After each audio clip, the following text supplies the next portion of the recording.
I'm sorry, sir. Who is the client?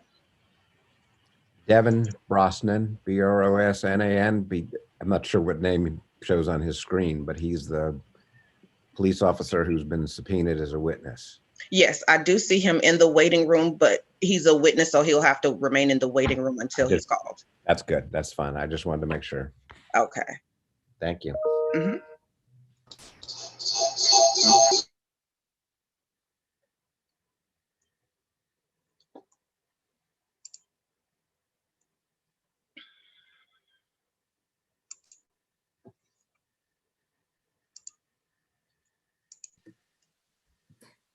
Good morning, everyone. Morning, Your Honor. Morning. I hope everyone is well. Please call the case, Ms. Harmon. Good morning. Today is April 22nd, 2021. The time is now 10 a.m. Today we'll hear case 2020-016 AP from Mr. Garrett Rolfe of the Atlanta Police Department. Mr. Rolfe was dismissed for violation of Atlanta Police Department Work Rules 4.2.50, maltreatment or unnecessary force. Ms. Sterling Eves will be chairing our hearing today. Again, good morning. On the panel with me today is Robert Hawkins and Pleeman Elamine. Pleeman is there as CSB user 5, for those of you who don't see his name on the screen. And if everyone would introduce themselves for the record, with the city starting first, Ms. Lawrence Hardy. Good morning. I am Allegra Lawrence Hardy, counsel for the city. No one else for the city with you? Your Honor, oh, there they are. City exhibits on the screen is a shared screen with my colleagues Rod Gansky and Lisa Howdar. That will also be the screen from which we will be sharing exhibits. All righty, thank you. On behalf of the appellant, if you'd introduce yourselves, please. Yes, good morning. Lance LoRusso for Officer Garrett Rolfe. Ken Davis is also an attorney here. He is on the screen. He is an attorney at my office. Kayla Fulgham is working our exhibits. And I believe that covers everyone, including we also have Officer Rolfe, who is appearing today. All right. Mr. Samuel, are you representing the city or the appellant? Neither. I'm representing a witness who has been subpoenaed and is in the waiting room. All right. Sir, my understanding is that if you are not representing a party or presenting evidence at this hearing, you need to disconnect and go into the YouTube platform to view this. And can I just go to waiting? If and when your client is called, then certainly you can appear with him at that time. You had a question? I interrupted you twice. I apologize. Sorry. He's in the waiting room. Can't you just put me in the waiting room with him? Yes. Either way, if you want to hear it in the meantime. If I try to do it on YouTube, I'll mess it up. I guarantee it. Well, then yes. Ms. Harmon, would you please put Attorney Samuel in the waiting room? All right. So I believe everyone else is identified for the record. Was there any effort, excuse me, to try to resolve this case? Yes, Your Honor. I sent an email late last night. I had not heard anything back, but I did reach out to see if there was a resolution possible. And Your Honor, we did in fact receive the email last night and sent it over to the city immediately. So that has been received, and we thank Mr. LoRusso for it. All right. Do you have any stipulations? Are there any stipulations in this case? Yes, Your Honor. We sent over a list of stipulations last evening. I can show you what they look like. And I believe they were sent to Ms. Harmon by Lisa Halder with Ms. Lawrence Hardy's firm. I'm happy to report to the board that we were able to come up with a fair amount, and Allegra can correct me if I'm wrong, but a fair amount of stipulations that I think will make things a lot easier, specifically with exhibits, ordinances, and I think that we're all going to work together to try to make this as smooth as possible. Do y'all have a copy of that? I don't know the answer. I want to hear from Ms. Lawrence Hardy on that. Yes, stipulations? Yes, Your Honor, they were sent over last night by my office on behalf of both parties. And we're happy to Okay. resend them if anyone So, doesn't have them. Ms. Harmon, are they in our exhibits? They should be in the folder. Yes, ma'am. All right. Let me real quick make sure of that. Under city or under appellant? It should just be under, By itself? yeah, by itself. You may have to go back out and click in. That's exactly what I was going to say. I need to go back out. So for the other panel members, you may need, if you don't see it, you may need to go back out, come back in. Okay, so let me go ahead because y'all can be doing opening statements while I'm working on that. I don't see them yet, but I will get back to that. Witness lists, I saw that both of you have witness lists, so we're good on that. Now, for the benefit of everyone in this procedure, please be advised that our CSBs, Civil Service Boards, purpose is to review the adverse employment action in any particular case, today in this case, and to make a determination under city code if the adverse action was handled properly. We have no other jurisdiction to decide or determine anything or really hear any other matters like constitutional matters. The process is one that Ms. Willoughby, we don't need to be on the record to go through. So if you could give me a moment. The process is that the city of Atlanta, bearing the burden in this case, goes forth presenting their opening statements. Then the appellant will present theirs. Then the city will call their first witness after they get through presenting whatever exhibits and discussing the matters with that witness. Then the appellant will have the opportunity to cross-examine the witness. The case will go forward like that until the city says that they rest. Then the appellant side will have the opportunity to present their witnesses, exhibits, and so forth. And then at some point they will rest. At the end, both parties will have an opportunity to give a closing statement. Under our current rules, the city can go first or last in that process. Now, back on the record, there is, in I believe both of the exhibit sets, the NPAA and the NFAA, correct, counsel? That's correct. Yes, Madam Chair. All right. So take a moment, make sure that your cell phones are off or on silent. And I would ask you that when you're not talking, please mute your computer so that we keep down the background noise. And you know that any objection you raise, please address them to me and I will rule on them.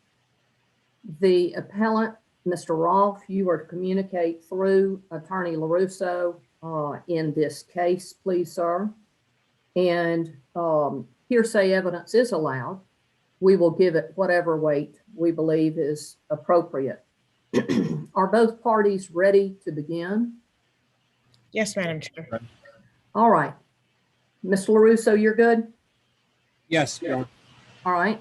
So Ms. Lawrence Hardy, if you'll please start with your opening statements. Thank you. Thank you, and good morning, Chairman Hawkins and board members Eves and Alameen. As you know, I'm Allegra Lawrence Hardy, counsel for the city, and I thank you all for gathering with us here again today. As you know, today you will evaluate Atlanta Police Department employment measures taken after a sworn officer's use of force. In this instance, a lethal use of force against Mr. Rayshard Brooks, who died after being shot twice in the back by a pellet. Given the week in which we find ourselves, and all of the national coverage of the verdict in the Derek Chauvin criminal trial, it would be remiss to not distinguish those parts of that proceeding that are, in fact, distinguishable. There, Chauvin faced criminal charges and criminal liability, and based on the determination by the jury of 12, he will go to prison in full accountability. While appellant in this case has been charged criminally and may also face his own jury determining whether there's criminal liability for Mr. Brooks' death, that is not the decision, of course, for this board. It's not the subject of today's hearing. But this board today can still make the choice to be on the right side of history, holding police officers accountable for killing someone, as that accountability can and should start with upholding a police officer's dismissal from the police force when he uses an unnecessary or unreasonable level of force against someone, an offense that was committed here when Mr. Brooks was shot and killed. To provide you with the full picture, I have a demonstrative exhibit that I'd like to use. We submitted it yesterday to Ms. Harmon with our exhibits and have provided opposing counsel a copy as well. I'll ask my colleague to put it on the screen. Though many of us may be familiar with Mr. Brooks' tragic passing through media coverage, I do want to take this moment to take us all back to June 12th, 2020, when appellant was an officer with the APD. Roughly 3 weeks before that night, George Floyd had been brutally murdered by then Minneapolis police officer Chauvin, and shocked bystanders shared video of that murder that outraged, quite literally, the entire world. Against that tense backdrop, on June the 12th at approximately 10:30 p.m., appellant responded to another officer's call, Officer Devin Bronston, regarding a possible DUI suspect at a Wendy's restaurant on University Avenue. We now know that suspect, now deceased, was 27-year-old father Rayshard Brooks. The officers interacted with Mr. Brooks for 41 minutes at the scene without any indication that Mr. Brooks was armed or violent. He allowed himself to be checked for weapons. At most, Mr. Brooks indicated that he was intoxicated. Following field sobriety tests and a breathalyzer test, appellant attempted to arrest Mr. Brooks for a DUI. A DUI, when if you reviewed any of the video footage that the news show, you will see that there's none of Mr. Brooks even driving. He was, in fact, sleeping in his car. Mr. Brooks began to struggle with the appellant, likely because he did not want to be in jail. And in fact, only a few months prior, before appellant shot Mr. Brooks gave an interview that we have a recording of, where he explained the economic, mental, and financial hardships of incarceration. He knew that being in jail would devastate his family, something he prized. And in fact, he expressed during this 41-minute discussion that he did not want to miss his young daughter's birthday celebration. This came up repeatedly during the interaction with Mr. Brooks.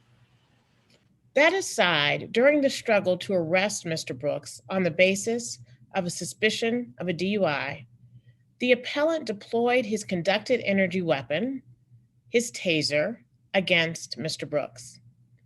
And Mr. Brooks, who had just been tased again and again, was likely inebriated, was then able to take an APD-issued and regularly carried taser from Officer Brosnan. Mr. Brooks deployed this taser against Officer Brosnan. With only one cartridge left, in Officer Brosnan's taser, Mr. Brooks began to flee. Appellant pursued Mr. Brooks and at the same time began unholstering and pulling his service weapon.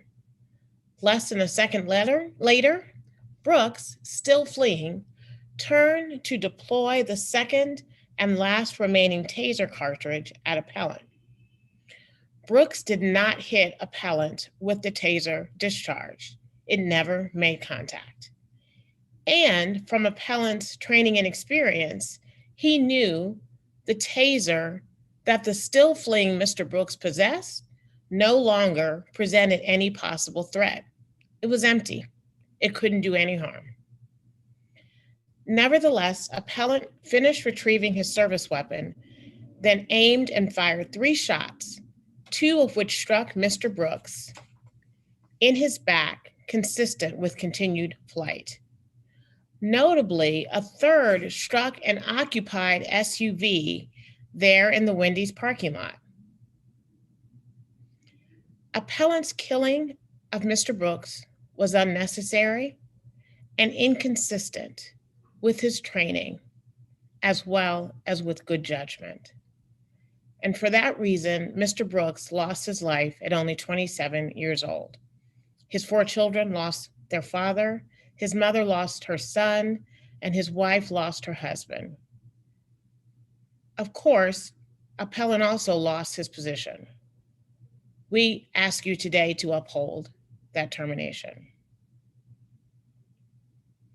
Substantively, the question before this board is whether the disciplinary authority had the authority to dismiss Appellant under the circumstances. The police chief at that time, former Chief Shields, had that authority, and she had the authority to direct Assistant Chief Coyt to sign the necessary documentation on her behalf. And indeed, the shooting and events surrounding Appellant's actions were caught on multiple cameras, body-worn cameras, spectators, and the Wendy's surveillance video, such that there is no dispute over what happened. We will, of course, show you some of that footage today.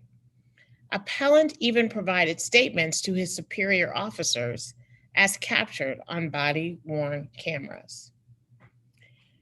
And former Chief Shields ordered Assistant Chief Coyt to sign the NPAA and the NFAA based on Appellant violating the work rule prohibiting use of unnecessary or unreasonable force against any person or property when Appellant used deadly force to prevent Mr. Brooks' escape in light of the fact that Mr. Brooks was fleeing a distance away, and Appellant could not reasonably believe that to use deadly force against Mr. Brooks was reasonable or necessary to defend himself or another from physical assault. You see the SOP here on the screen. Mr. Brooks did not have to die that evening, leaving 4 children without a father. That force was not necessary. We know from experience that this board also wants to ensure that the dismissal procedures are followed correctly. So I want to spend some time on the procedures of Appellant's dismissal. The procedures here were followed closely, and you'll hear that from witnesses today. Here, Appellant's immediate dismissal from the APD was altogether proper. First, the City Code of Atlanta permitted immediate dismissal in this case. The code in this section 114-526A, you see it here on the screen, specifically contemplates immediate dismissal of an employee when his presence impairs the effectiveness of others.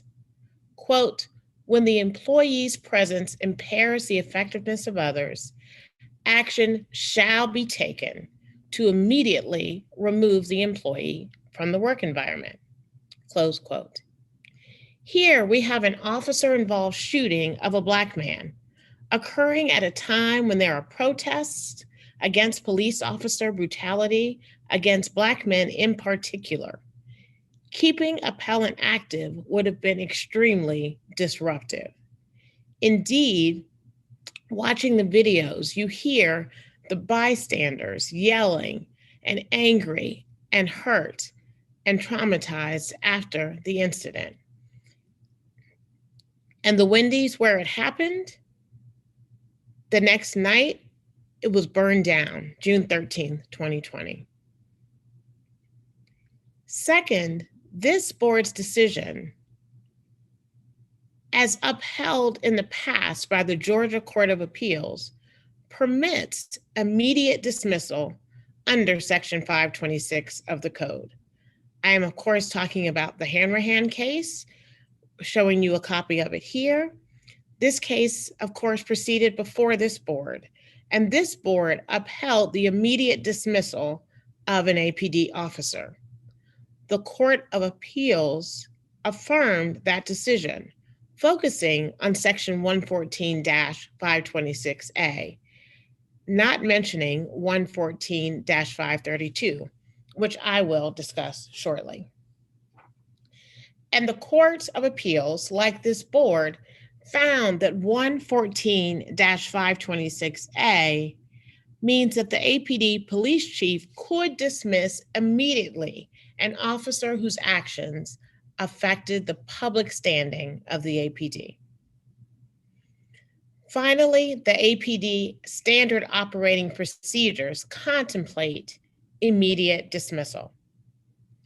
The chief of police has the authority to take whatever disciplinary action she deems necessary to protect and preserve order in the APD.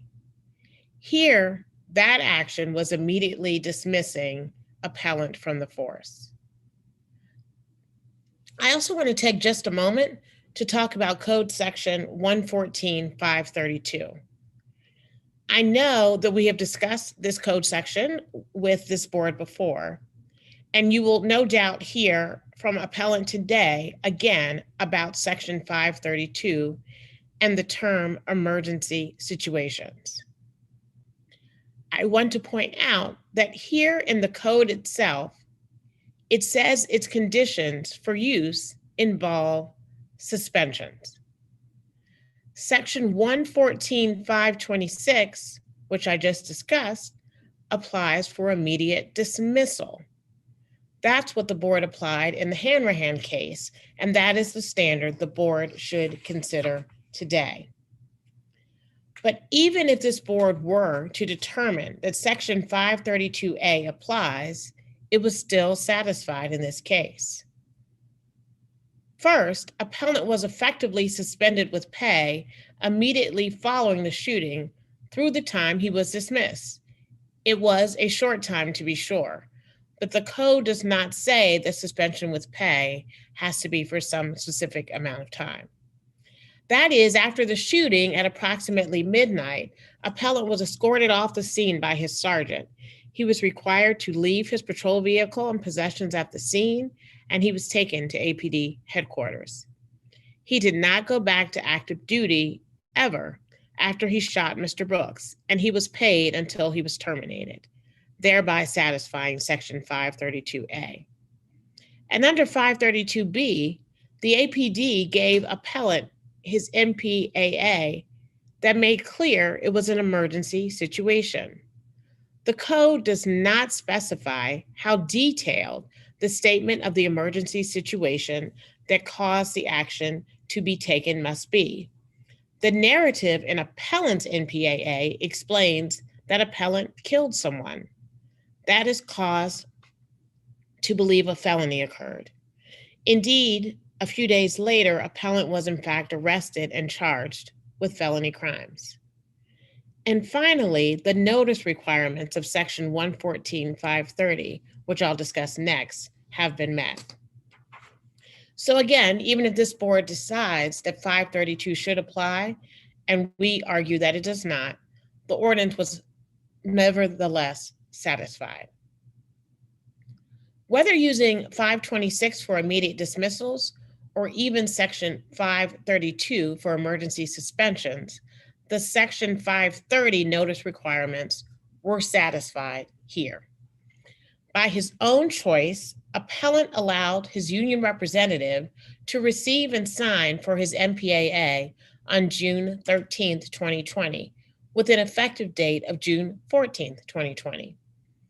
And this underlined sentence of 530A, it expressly provides that in an emergency action, and note it doesn't reference 114.532 when using the phrase emergency action, that in that situation, an adverse action becomes effective immediately following the employee's response, if any. And you'll see that language there in the code section, if any. There does not need to be 10 days between the NPAA and effective date of the action. And the NPAA contents meet the requirements of 530B. As to the response session, the code provides only that the employee response be within 5 working days of receipt of the NPAA. This is under Section 114.530C2A.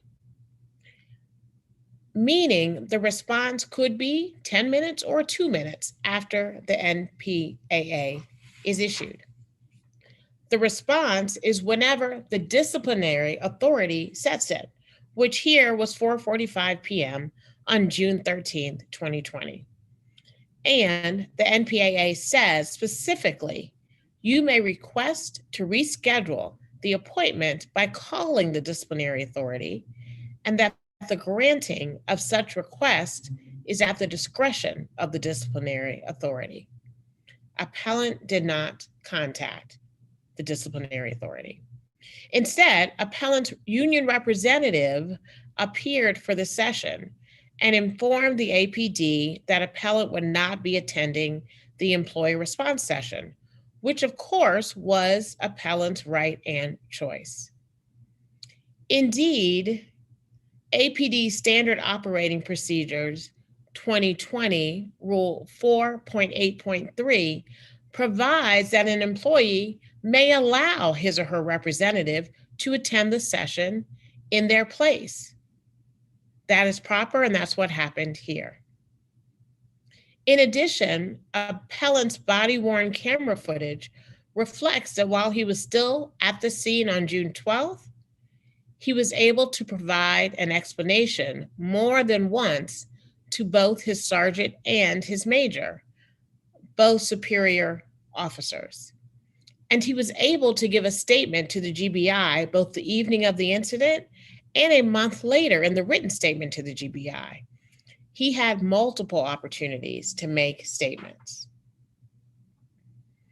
Finally, the NFAA was compliant.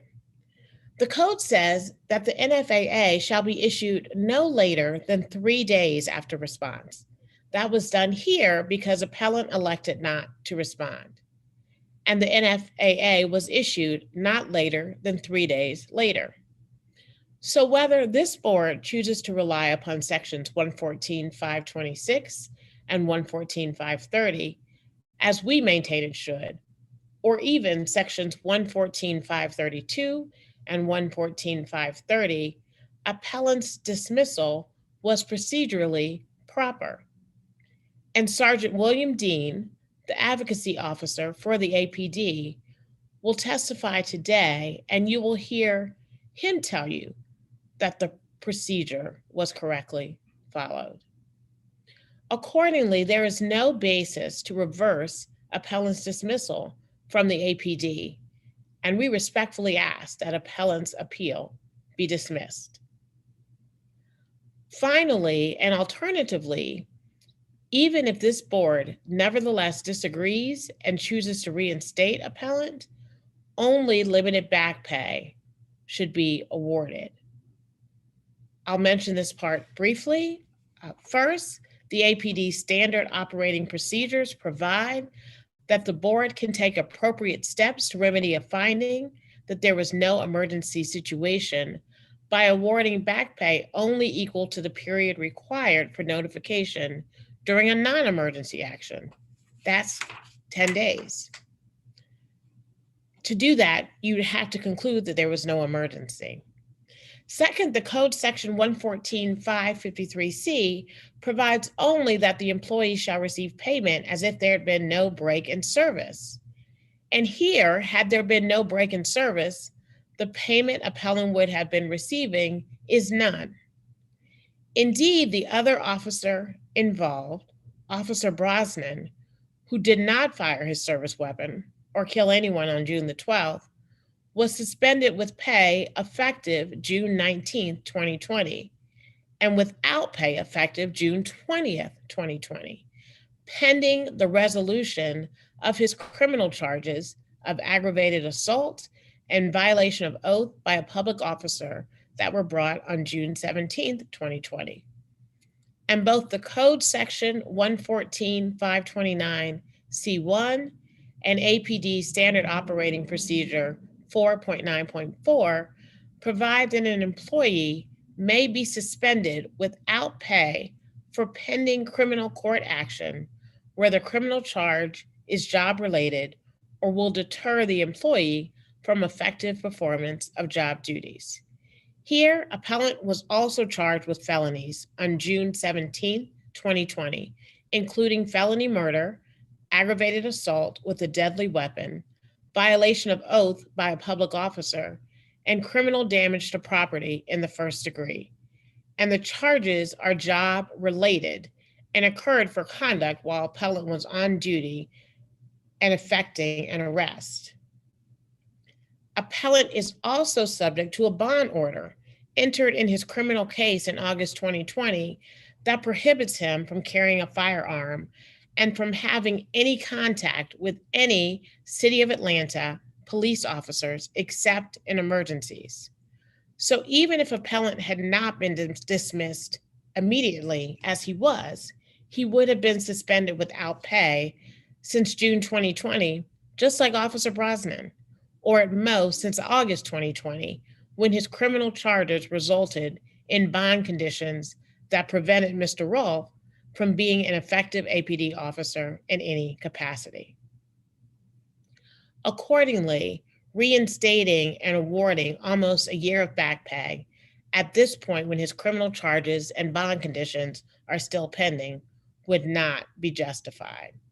It's not the payment he would have been entitled to had there been no break in service.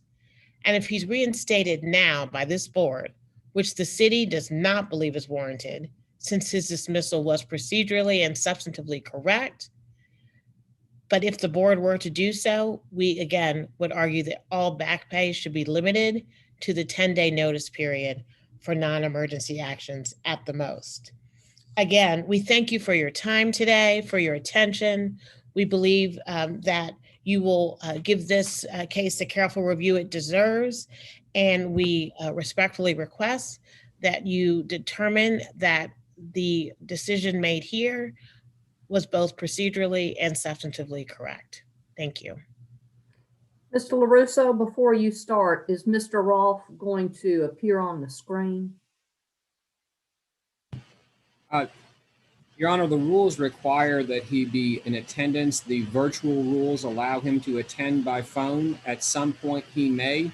I do not want to run afoul of any bond conditions about contact with APD officers. So in an abundance of caution, I will represent to the board that he is able to hear, he is able to speak, and we will make the determination as to whether or not he will have a live video feed at the time that he speaks. But in compliance, and I appreciate your concern, he is here, and he's available. Okay, thank you. Do you want to go ahead with your opening, please, sir? Yes, just very briefly, I would like to put on the record, I understand that a ruling has been made. I'd like to put on the record an objection to the board's pre-quashing of a subpoena to Mayor Bottoms. Thank you. May I begin? Yes, sir. Chairman Eves, Mr. Hawkins, Mr. Elamine, I appreciate you taking the time to listen to us today. It seems like only a very short time ago we were here. talking about some of the same issues. And I heard the statements from Chairman Eves. Was adverse action handed down properly? No jurisdiction about anything else. My name is Lance LoRusso. Y'all have gotten to know me. I represent, and I have the honor to represent, Officer Garrett Rolfe. In 2013, Garrett Rolfe was a 20-year-old police cadet entering the Atlanta Police Academy with a goal to protect the lives of strangers and serve the city of Atlanta. 20 years old. In a time when police departments are having trouble recruiting anybody, he entered the police department at academy at 20 years old and graduated as valedictorian of the City of Atlanta Police Department. City of Atlanta Police Department has an honorable tradition in their training unit. They screen officers carefully, and I can assure you, as we would expect and hope, the competition to be valedictorian is not taken lightly. Because of a tradition in the Atlanta Police Department, when you're valedictorian, you get to choose your zone.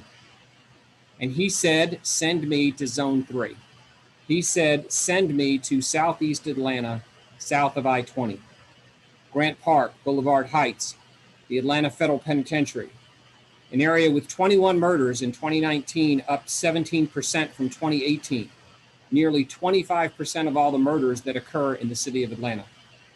187 robberies in 2019, 39 rapes, 470 aggravated assaults, and that's where Officer Rolfe chose to go to make a difference. As part of his training, he received a good amount of training in the academy on arresting DUI drivers. Because of his efforts arresting DUI drivers, and you'll hear about that, he was given an award by Mothers Against Drunk Driving for arresting close to 80 drunk drivers in a single year. But more than that, like most officers have seen, he witnessed the carnage of DUI drivers, including witnessing an entire family annihilated when the child was killed, a father was killed, and a mother and another child were badly injured. In 2018, he was selected to go to a school called Drug Recognition Expert. You're going to hear that it's 160 hours, 4 weeks, of one of the hardest recognized academic courses in law enforcement. Officer Rolfe graduated as valedictorian.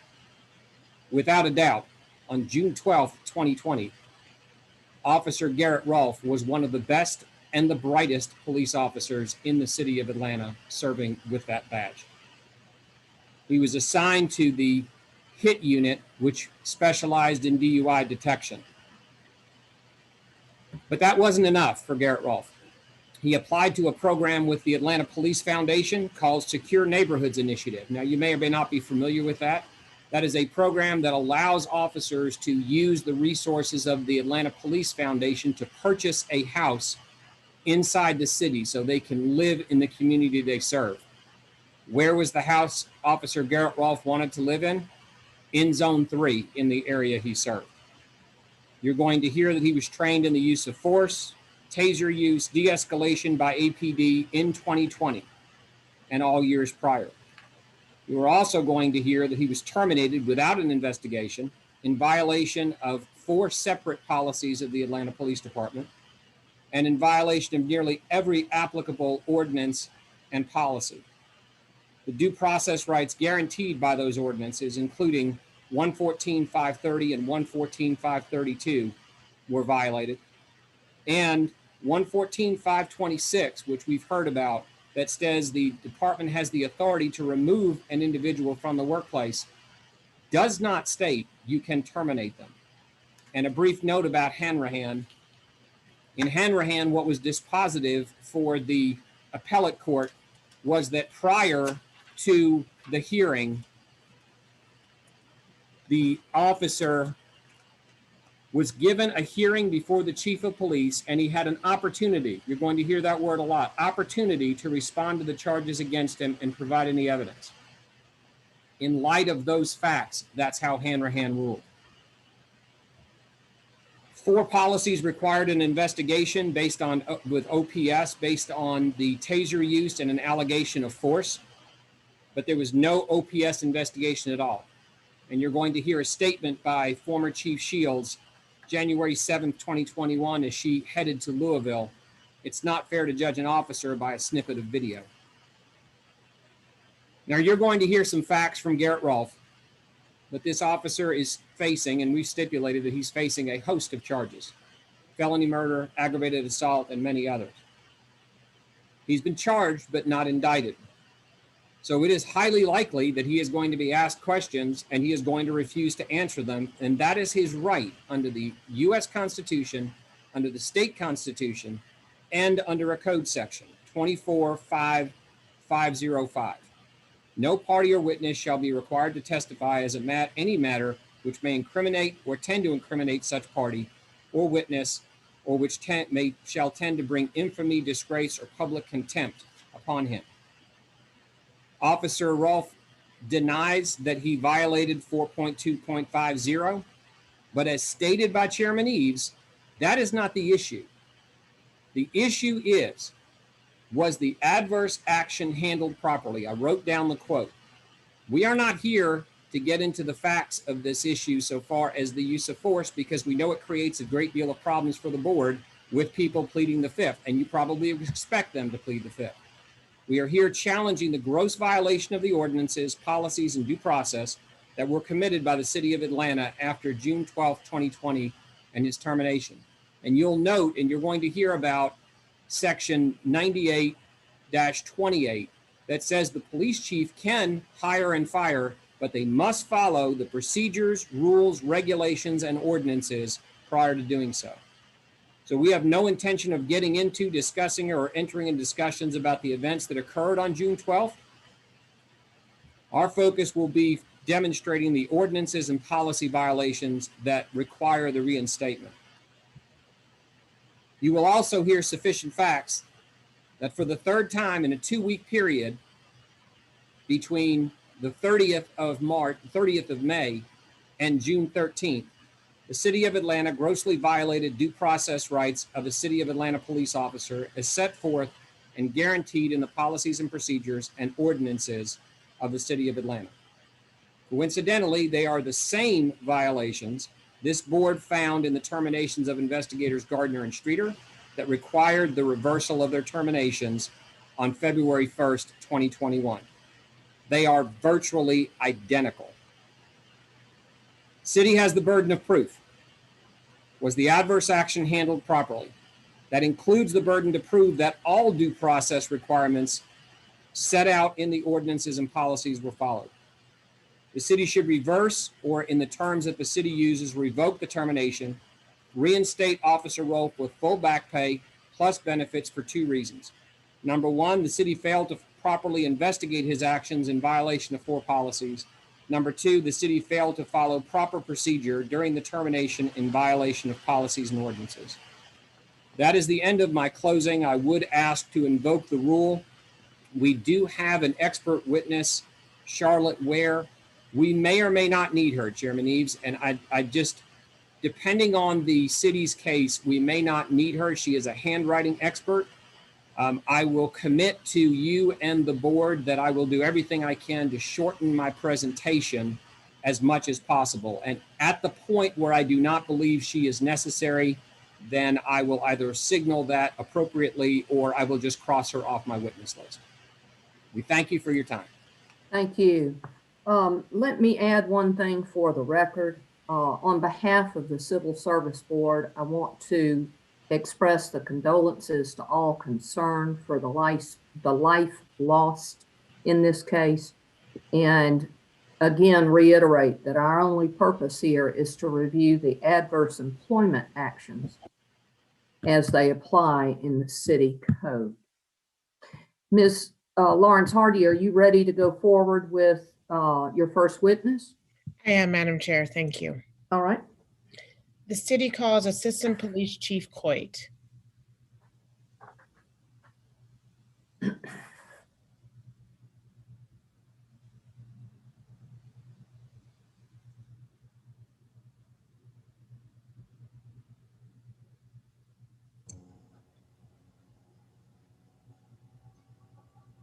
Hello? Chief Coyt, I think I can hear you but not see you. Okay, let me see what's going on again. Give me a second.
While we're waiting,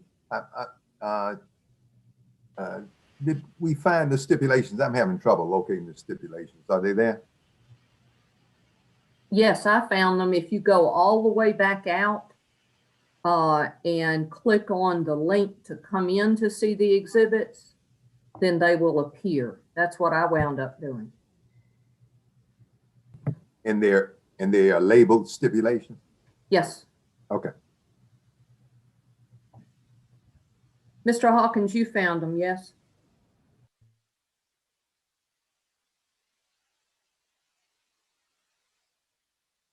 Mr. Hawkins? You found the stipulations, yes? No, not as yet, Judge.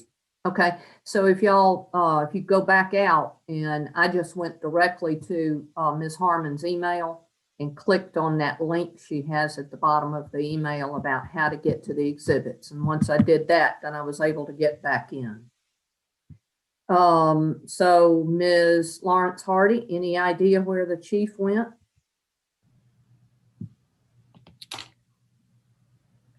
I'm sorry, Madam Chair, I do not know what happened there. If I may be excused for a moment, I can see if I can figure out if he's having technical issues. Okay, I don't want to lose an opportunity to take a 5-minute break. Let's do that. I've got 10:48. Let's be back at 10:53 and we'll see Chief Coyt then. How about that? Thank you. All right.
Good morning, Chief Coyt. We're on a brief recess. We'll be getting started in just a moment.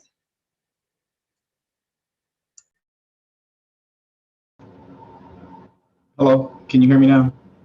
Hi, Chief, we can hear and see you now. Thank Okay, all right, thank you.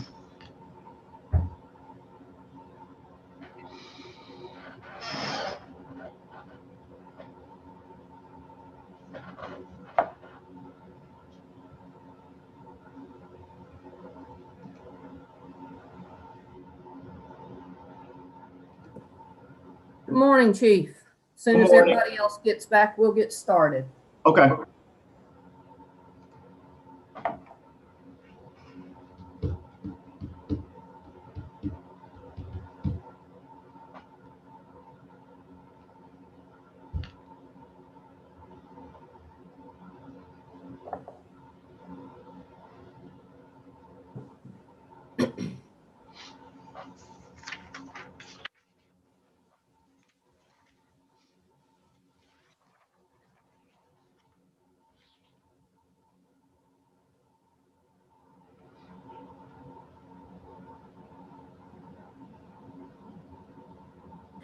Mr. LoRusso, are you there?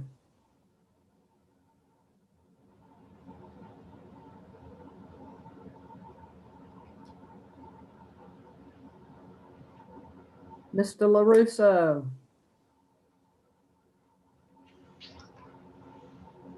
Voila. Okay. Trained by good litigators who said never miss an opportunity for a break. So I Well, apologize. most important. So, Chief, again, good morning. Good morning. As you know, my name is Sterling Eves, and I'm the chairman of this panel today. And with me is Mr. Hawkins and Mr. Elamine. Do you have any objection to taking an oath or an affirmation?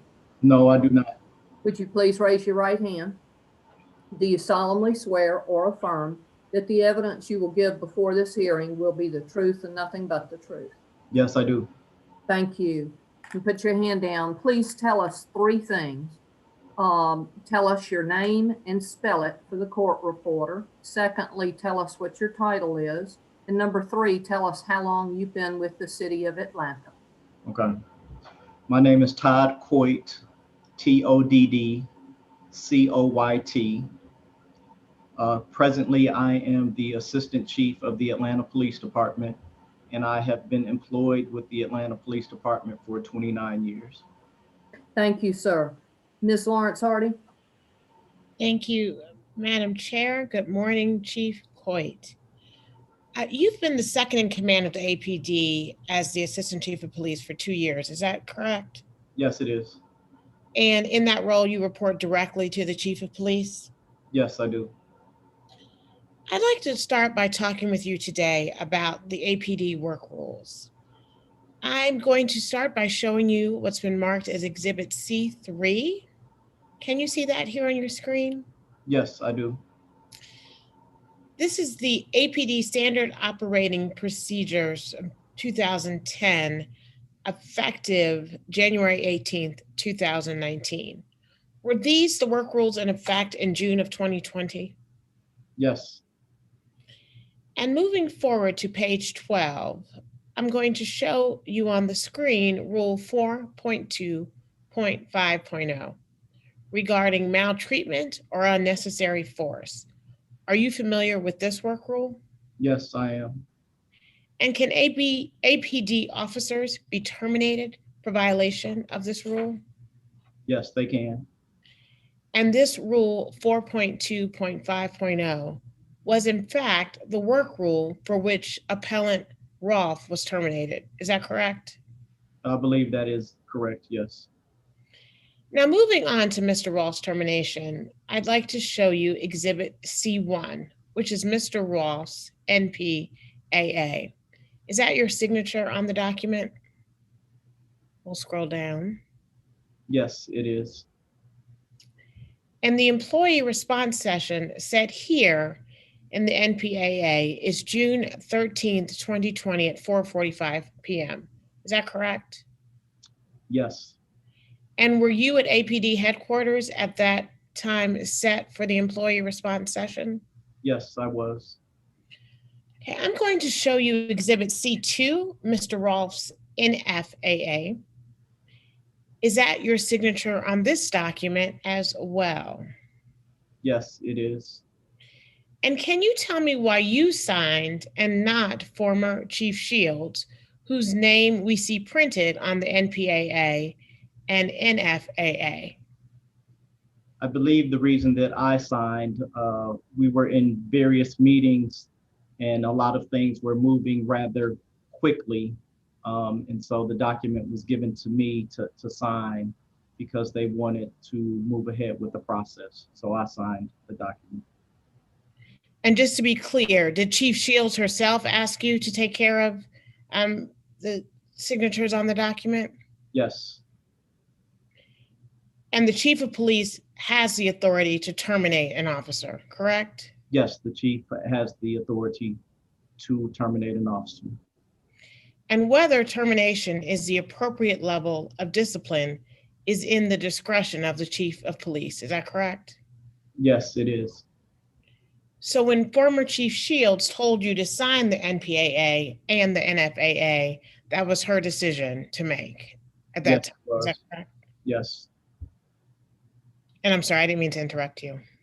No, I just said yes. And that was her decision, you would say, regardless of whether you agreed with her decision. Is that right? Yes, that is correct. And at the time Chief Shields told you to sign the dismissal forms, had Interim Chief Bryant been appointed by the mayor yet? To my knowledge, no. So Chief Shields was still the Chief of Police? Correct. And when you signed Mr. Rolfe's NPAA and NFAA, you did agree that the chief was acting within her given authority under the code? Yes. Now, I heard you say you've been with APD for 29 years. Correct. Have you been a police officer any longer than that, or did you start your career at APD? I started my career with the Atlanta Police Department. Have you seen some of the video from the footage of this interaction with Mr. Brooks? Yes, I did. And putting aside for a moment how Mr. Rolfe handled Mr. Brooks, in your long and decorated experience as an officer, can you tell me what you would have done differently to handle Mr. Brooks so as to decrease the possibility or the probability of resorting to deadly force? Well, it's always easy. First off, it's always easy to Monday morning quarterback because I was not in that situation. But initially, when it occurred, I believe that I would have tried to walk Mr. Brooks back to the vehicle, closer to the vehicle. So if he did try to run or fight, I would have been able to use the car as some type of barrier where I could have pushed him into the car instead of being in a wide open parking lot. Anything else that you observed from watching the video? As far as what I would have done differently? Yes. No, because I believe the officers acted accordingly. The officers were trying to show compassion. They were not overly aggressive. They tried to do everything they could to calm the situation down. So I don't think it's anything other than that I would have done initially when it started. Now, one of the 3 bullets that Mr. Rolfe shot, it struck an SUV there in the Wendy's parking lot. Is that correct? I believe that is what the investigation showed, yes.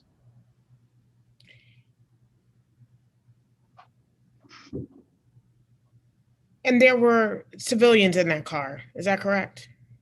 From what I was told, yes. Let me show you what's been marked as Exhibit C18. Actually, we'll keep moving. After Mr. Rolfe shot Mr. Brooks, was he permitted to finish out his shift on active duty? Was he permitted? Correct. He was on the clock, yes. After a shooting, an investigation starts, EAP is called. We want to make sure that that officer is okay. So the officer doesn't, as far as finish out his shift, that officer is not going back on the street to patrol, if that's what you're asking, but the officer was still on the clock. He was being paid that day. Correct. You mean? But he didn't have any responsibilities. After the shooting, no, we don't expect the officer to continue active duty at that point, other than being available for a investigation to make sure that that officer is okay. So he finished out the day, but not on active duty. Correct. Correct. And did he ever go back to active duty before he was dismissed? To my knowledge, no. Would an officer involved in a shooting typically be taken back to headquarters rather than finishing their shift on active duty? They'll be taken back to headquarters or back to their place of, back to their unit, whether it's a zone or a specialized. Some of our units are at different buildings, so they'll either come back to their building or they'll be brought back to headquarters, yes. And they're paid for that time, correct? Correct.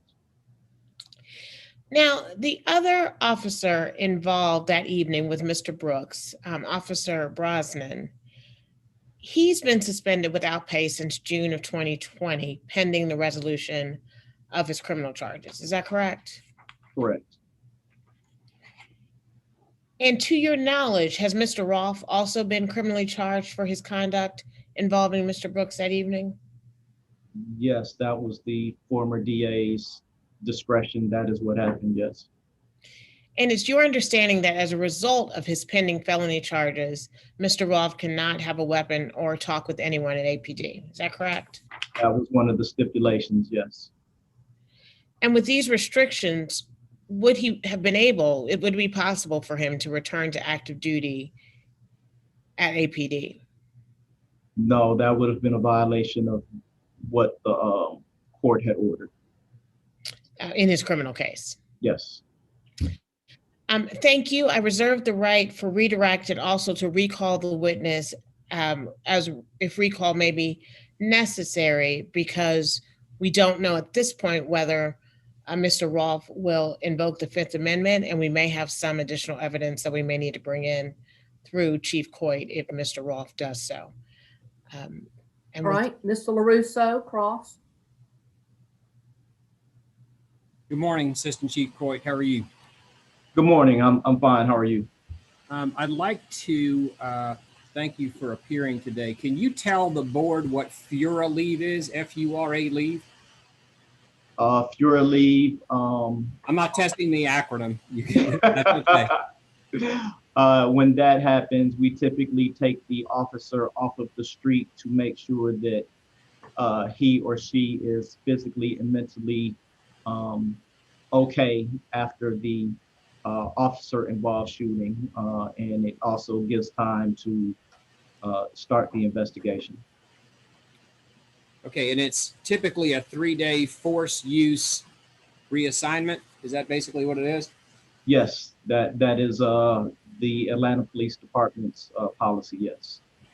And based on the timing of what you said, if anybody has told this board, that Chief Shields resigned as the chief of police the date before the effective date of the termination of Garrett Rolfe, that would be a lie, wouldn't it? If they said that, I don't think she resigned the day before that discipline was put out. No, I don't think that is true. So let me call your attention to the notice of proposed adverse action. And the documents, you said that you signed that document, correct? Correct. And you didn't scratch out Erica Shields' name, you just signed next to hers, right? Correct. I signed my name. I didn't scratch anything out. So nothing prevented you from doing that, right?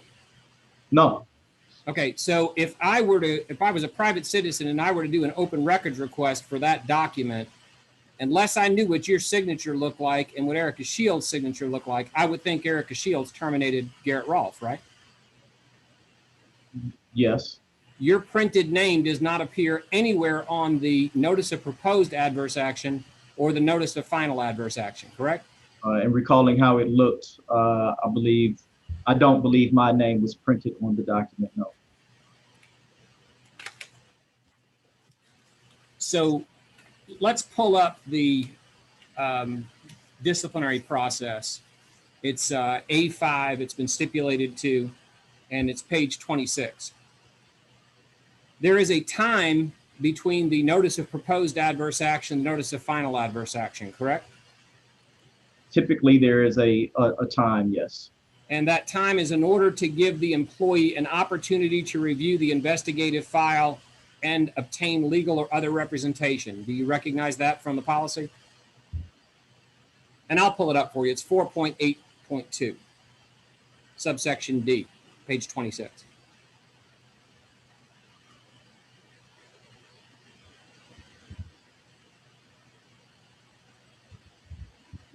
Yes, I see it.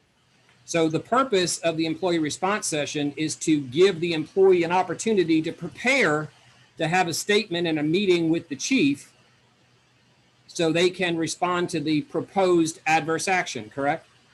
Typically, that is what happens, yes. Well, it's not just typically, that's the reason for it, is to give the employee an opportunity to prepare, correct? Yes, unless there is something that is very egregious, then I believe the chief has the right to immediately terminate someone. But typically, that is the process, the procedure that occurs. You believe the chief has the right to do that, but you can't cite me to a policy or an ordinance that authorizes that, can you? No, I cannot, no. So let's go back to the disciplinary policy, same page 26. 4.8.3.2b. The purpose of the employee response session is to afford the employee the opportunity to answer the questions the disciplinary authority might have, correct? Yes. Now, you read 4.2.50 and the standard on use of force, and it references Graham versus Connor, does it not? Yeah, I don't see it right in front of me, but from my recollection, yes. And part of the tenet of Graham versus Connor, with a 29-year experience, you understand that the court specifically prohibits the use of hindsight in the evaluation of someone's use of force, correct? No, I won't quote, but yeah, that may be correct. Okay, let's look at the disciplinary policy again, the process, 4.9.2 on page 30, the notice of emergency disciplinary action.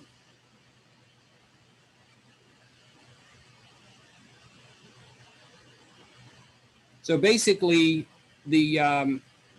what you're saying is you signed this document. Do you take ownership of any deficiencies in this procedure in the termination of Officer Rolfe? What do you mean? Do I take any deficiencies? If there are deficiencies in this process, since you signed the document, is that on you or is that on former Chief Shields? Former Chief Shields was still the chief when that document was signed. So former Chief Shields bore the ultimate responsibility to make sure all of the ordinances, policies, procedures, rules, and regulations of the city of Atlanta were complied with prior to the termination of Officer Garrett Rolfe, correct? Yes, at that point, I was the only person on the police department that can fire or terminate an employee is the chief.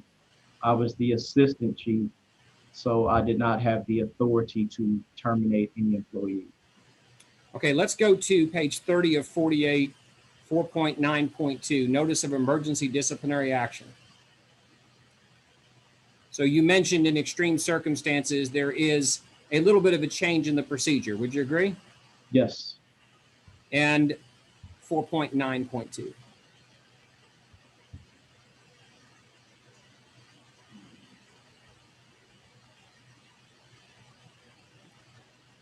It states the chief of police or their designee will not may, will ensure that a completed notice of proposed adverse action is issued to the employee in person or by certified mail.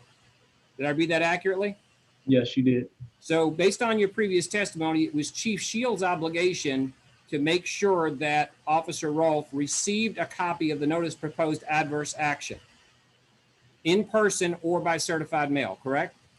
Correct. According to the document, correct. Now then we look at number 2. There should be at least 5 working days between the date of the notice of proposed adverse action was issued and the date scheduled for the employee response session, correct? Correct. That's what's stated on the document, correct. Because if we're gonna give an employee, and they have a right under the ordinances to give an employee response session, they have to have an opportunity to appear and they have to have an opportunity to prepare, correct? We've already established that. Correct. Well, June 13th, 2020 was a Saturday, right? Right? I'm not sure what day it was. Okay, well, you can take my word for it. It was a Saturday. And you said that everybody was in meetings, right? We were in various meetings that day, in and out of meetings, correct. A lot going on, right? Definitely. So did somebody tell you the chief was too busy to put her signature on a piece of paper and meet with Officer Rolfe? Did someone tell me that? Chief and I were in the room and I was asked to sign that document. Garrett Rolfe wasn't in the room though, was he? No, he was not. So 5 working days meant you were required to give Rolfe until Friday, June 19th to have his employee response session, right? Yes, And 5 days to prepare as opposed to, let's say, an hour with no preparation, correct? it states 5 days. And if you don't have an opportunity to respond, then the policy has been breached, correct? That would be your argument. Yes, Well, if you were subject to termination and you got a notice of proposed adverse action and you know you could give an employee response, you'd expect to have at least a little bit of time to prepare, wouldn't you? yes, I would. And an opportunity to get there. Correct. So minimum of 5 days per the ordinance, and that's ordinance 114-532. Are you familiar with that ordinance by number? And if you're not, I'm not trying to sharpshoot you. I was just wondering if you're familiar with it. No, I'm not familiar with it by number, no. Okay, so let's go to Exhibit A2, the notice of proposed adverse action. So was this an emergency action? Yeah, I believe it was an emergency action, yes. Do you know who made the determination that this was an emergency action? Chief Shields did. So again, Chief Shields is responsible for making sure that we meet all those requirements, correct? Yes, Now, in the upper right corner of the notice of proposed adverse action, this has been stipulated to emergency action is checked yes, and emergency action is checked no. Did I read that accurately? that's what's on the document, correct. And I'm not trying to sharpshoot you. I pulled that up because you said you basically were trying to recall it. Did you recall that it said it was an emergency action and was not an emergency action at the same time? No, I didn't recall both of the boxes being checked, no. That's not appropriate, is it? That's not normally how it's done. Well, it's an either or. Yes or no are usually 2 mutually exclusive options, right? That's not normally how it's done. So if it's not an emergency action, he actually was supposed to get 10 days to respond prior to the notice of final adverse action. Isn't that correct? Yes, And that's pursuant to ordinance 114-530. correct. And 10 days would have been Friday, June 26th, because it's 10 working days, correct? Yes, Yet somebody filled in, if we can scroll down, somebody filled in the time for him to respond. Now, this was created on June 13th, 2020, correct?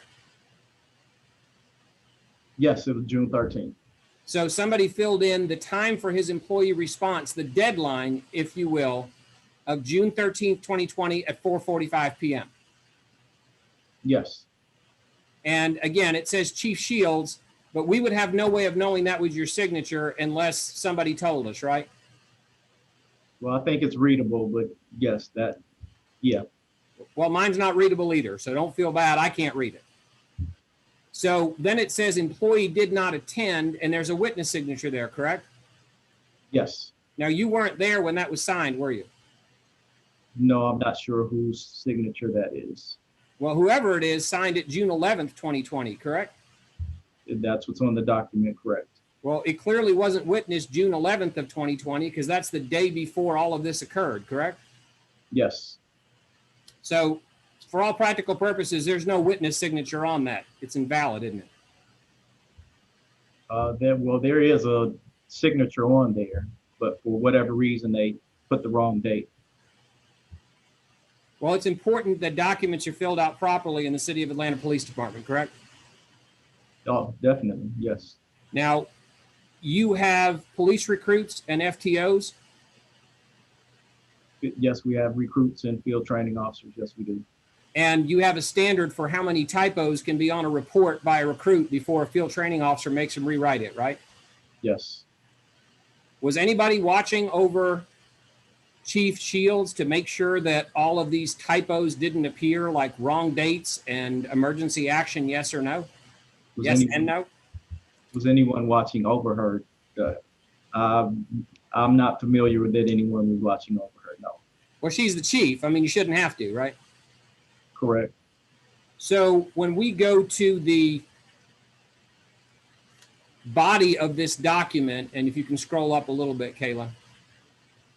If this was an emergency action, there's supposed to be documentation of the reason for the emergency action, correct? Sometimes, yes, there is writing or documentation in that narrative box, yes. Well, are you familiar with Ordinance 114-532, Section B, that says, shall give the employee against whom the emergency action is taken a notice of emergency action in writing not later than 5 days after the date of the emergency action? I'm not familiar with that ordinance specifically, no, I am not. But you would expect Chief Shields to be familiar with it, correct? Yes. And Section 98-28 of the ordinances requires the police chief to follow ordinances, policies, procedures, rules, and regulations when taking any employment action, correct? I can't say correct because I'm not familiar with that ordinance and I don't see it on the screen. And that ordinance, why don't we pull up 114-532, Section B? It states the notice of emergency action shall, again, not may, shall include a statement of the emergency action that caused the action to be taken, correct? We're going to blow it up there so we can both read it. Second sentence. The notice of emergency action shall include a statement of the emergency situation that caused the action to be taken. Did I read that accurately? Yes, you did. To be taken is future tense, correct? Yes. So you can't fire somebody and 5 days later send them a notice and say, hey, we fired you under an emergency situation, so here's your notice. That does not contemplate it in the ordinance, is it? It didn't appear to be. And in this case, the action was a termination, correct? For this, yes, that was a termination. So while you have Rolfe on Fury leave, he's allowed to be outside the city, correct? Yes. And nothing prevented you or the chief from having the notice of proposed adverse action personally delivered to him, did it? No. And that's been done before with the city of Atlanta with either sensitive documents or OPS-based stuff. They drive it out to the officer, don't they? Yes.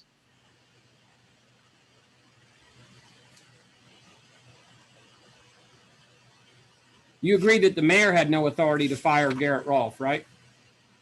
I won't say the mayor did not have authority. Typically, the police chief makes that decision, but I won't say the mayor does not have authority.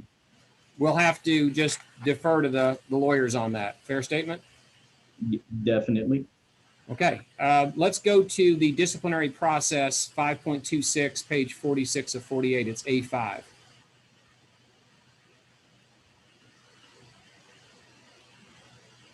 You're familiar with a priority 1 complaint? Yes. And that's an allegation of a major nature within the city of Atlanta, an allegation of misconduct of a major nature. Fair statement? Yes. And that's a complaint is of a serious nature, or the complaint alleges the employee's conduct caused or resulted in serious injury. The complaint alleges that unauthorized force was used and there's evidence of serious injury. Did I read that accurately? I believe you did, but nothing is on the screen. Okay, well, technology is awesome when it works. Bear with us a second. You're familiar with a priority 1 complaint is required to be investigated by OPS, right? Yes. Let's move on to the conducted energy weapon policy stipulated admissibility at A6. And you would agree that the allegations made in this case clearly outline a priority 1 complaint? Yes. Are you familiar that the conducted energy weapon policy states OPS shall investigate suspected work rule violations arising out of an employee's use of a CEW? Yes. And it actually references the disciplinary policy, does it not? Yes, it does. And that's at 3.7, if you can just pull that up, Kayla.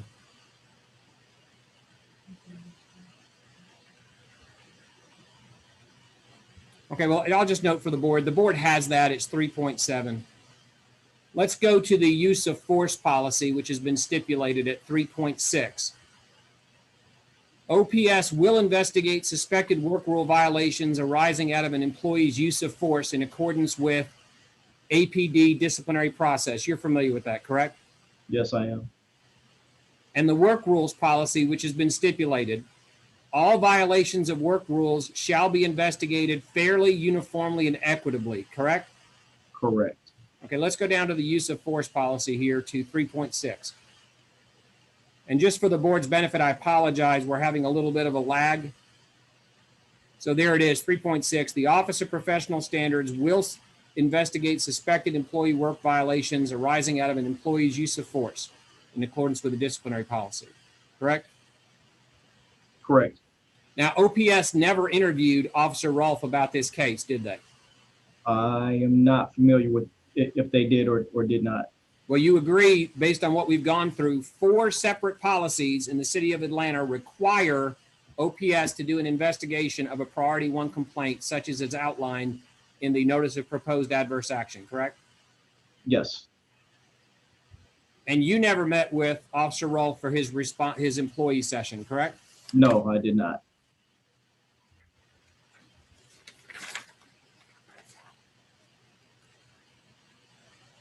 Do you agree with Chief Shields' statement to the AJC on January 7th, 2021, that it's unfair to judge an officer from a snippet of video?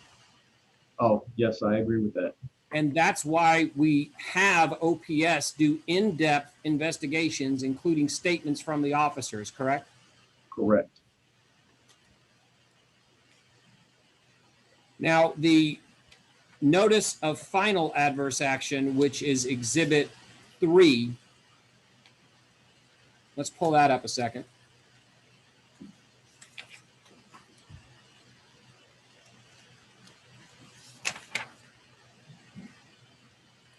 Let's go to the top. That again has emergency action, yes and no, correct? Yes, that's what's marked. Yes. Now, you didn't do that, right? No, I did not. Okay, and Chief, I'm not trying to beat up on you. I'm just pointing these things out. But clearly somebody else did that, right? Yes, that was filled out by someone else. Yes. All right, so let's roll down a bit.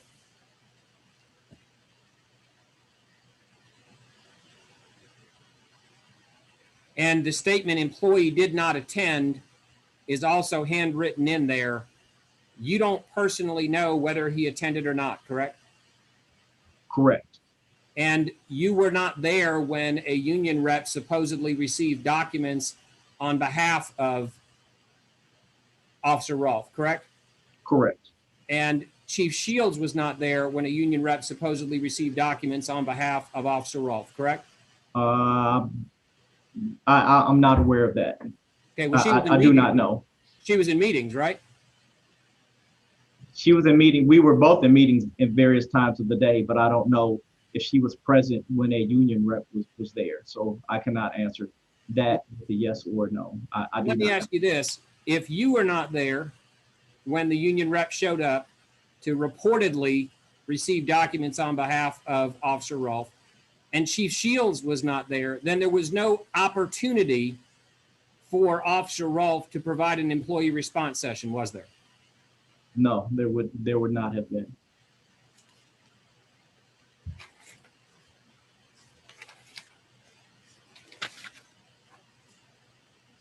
Now, the mayor's press conference announcing the termination of Officer Rolfe was on June 13th, 2020, and began at about 1700 hours, right? I don't know what time it began, but it was that same day, yes. Shortly after 4:45, when the time had expired for Officer Rolfe to provide an employee response session? Again, I'm not sure what time it started, but it was on that same day.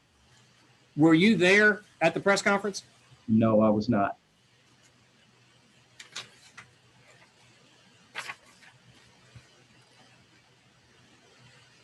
Chief, I heard you say a moment ago that the only criticism you had of Officer Rolfe was that the interactions with Mr. Brooks should have taken place closer to a patrol car.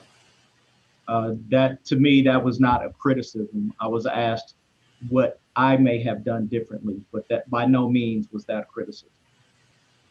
And that's the only thing you would have done differently on June 12th? Yes. That's all the questions I have.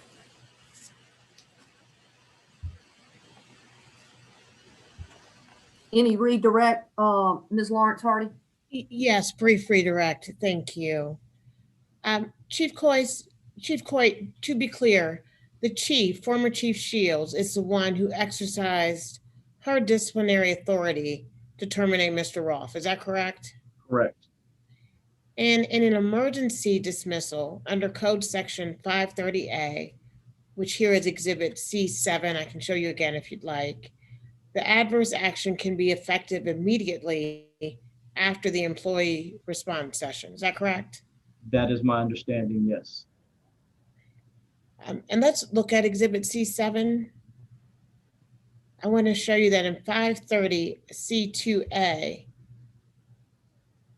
we have the language within 5 working days. And within here means within. Is that correct? Is that your understanding? Yes. And that could be 2 hours or 5 hours. Is that right?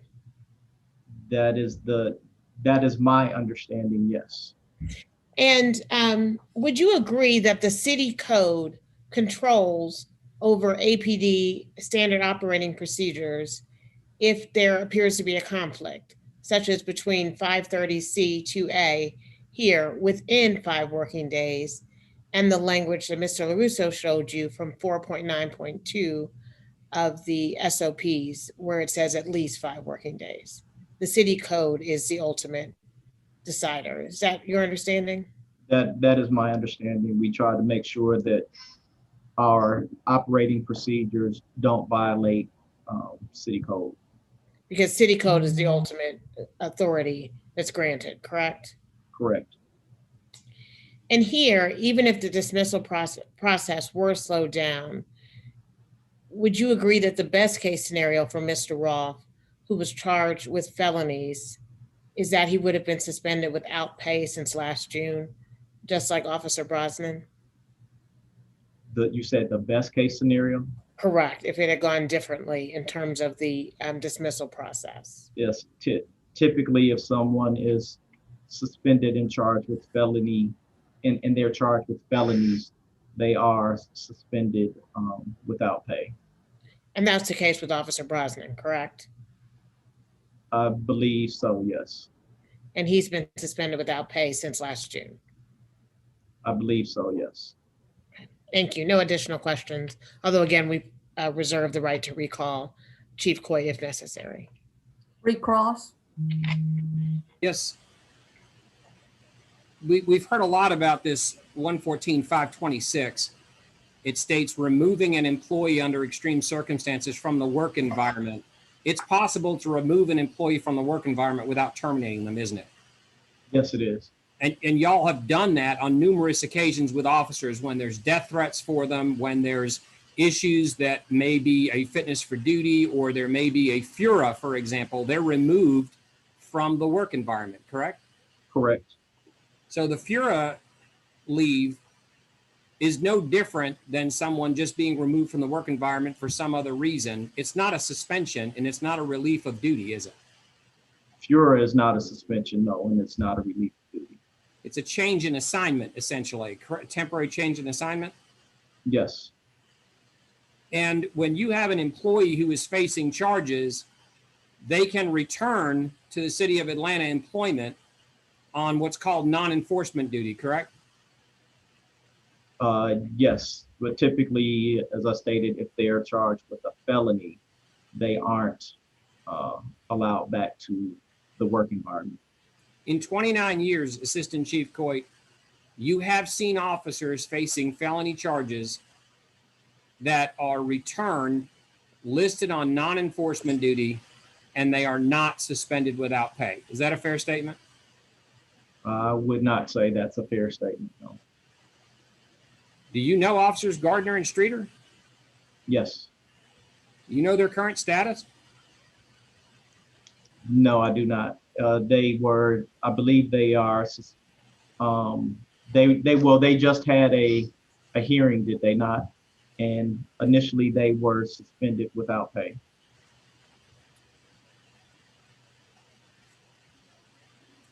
I don't have any further questions. Thank you, Chief. Does the panel have any questions? Hearing nothing. Chief, let me ask you something. What is FURA? What does that stand for? And what, I'm at a loss. How do you spell it? What does it stand for? What's the purpose of it? FURA, I'm having a brain fart right now. It's FURA, and it's basically, as we stated earlier, when an officer is in an officer-involved shooting, they are relieved for a minimum of 3 days, again, to make sure that that officer is both physically and mentally okay, and it gives the department a chance to start the investigation. We want to make sure that that officer is fine, officer, after the officer-involved shooting. Okay, and I think you said when Mr. LoRusso asked you, you said that when there's an officer-involved shooting, EAP is called. That's Employee Assistance Program, Yes. right? I'm sorry, Employee Assistance Program, yes. EAP. Right, okay. All right, again, panel have anything? Ms. Eves, if I could, it's Force Usage Review Assignment. FURA, Foxtrot Uniform Romeo Alpha, Force Usage Review Assignment. I apologize for bringing it up before. Okay. Ms. Lawrence Hardy, anything further, Chief? No, thank you. Okay, and Mr. LoRusso, no? No, Your Honor, thank you. All right, so Chief, thank you so much. Please go to wherever you need to go and have a great day, but please do not discuss your testimony with anybody. Hold on just a minute. Ms. Lawrence Hardy is. I just wanted to remind the chair that we have reserved the right to recall Chief Coyt, so I just wanted him not to go too far. Thank you. So Chief Coyt, we're going to put you in the waiting room is what it's called. Okay. And you may be recalled later on. Thank you for reminding me, Ms. Lawrence Hardy. All right, thank you. Thank you. All right, your next witness, ma'am.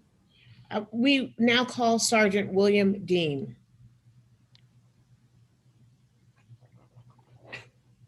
And these are estimates about 5 minutes old. The city's used about 33 minutes, the appellant 35. And you'll remember, I don't think I said it at the beginning, but you'll remember this is a 3-hour hearing. There is a second hearing scheduled behind this afternoon. Sergeant Dean,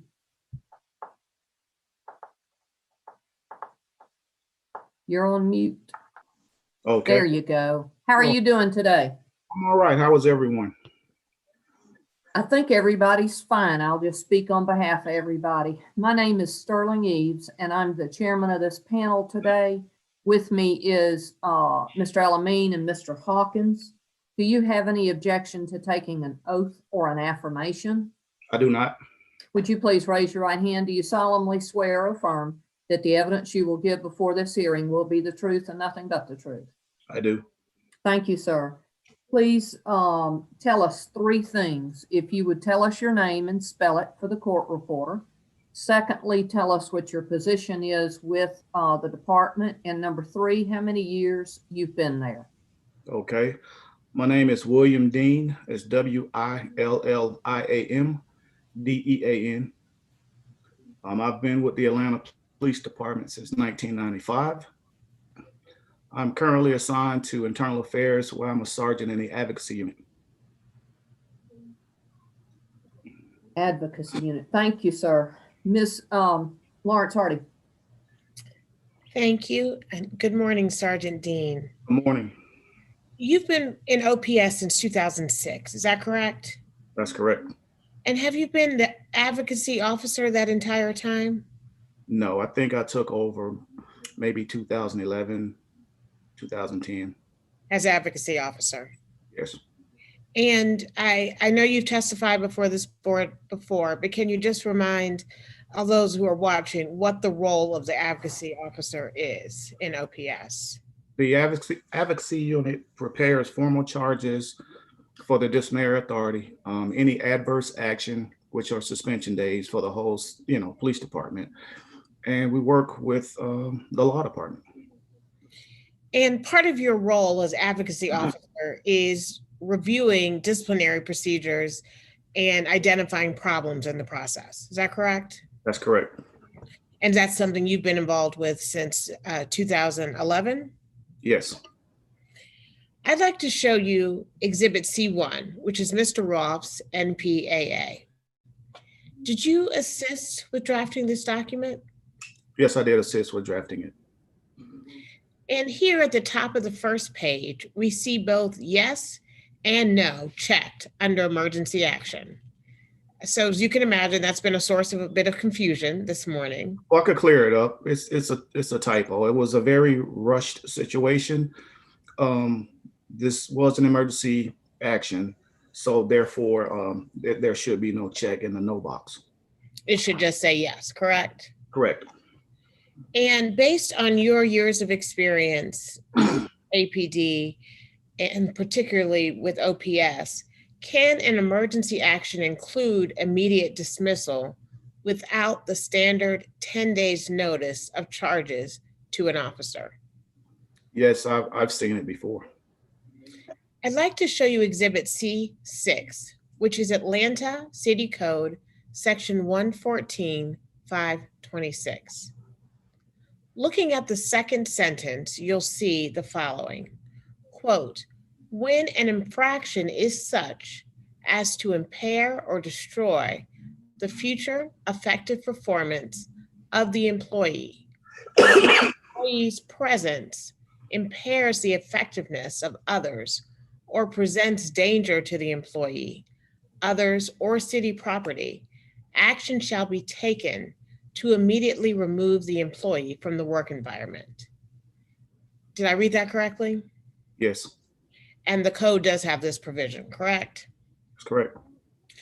I want to now show you Exhibit C22, which is a clip from Mr. Rolfe's body-worn camera following the 3 gunshots Mr. Rolfe fired at Mr. Brooks.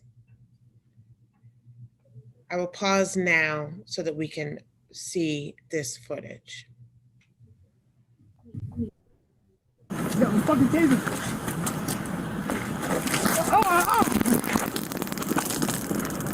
Oh, 63. What are you talking about?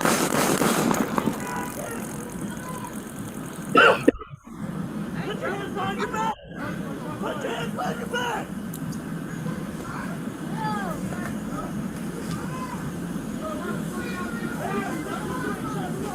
Stop fighting!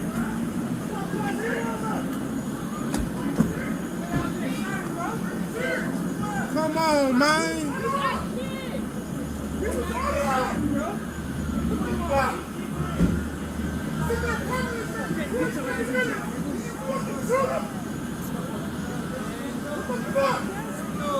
They shot the man, man.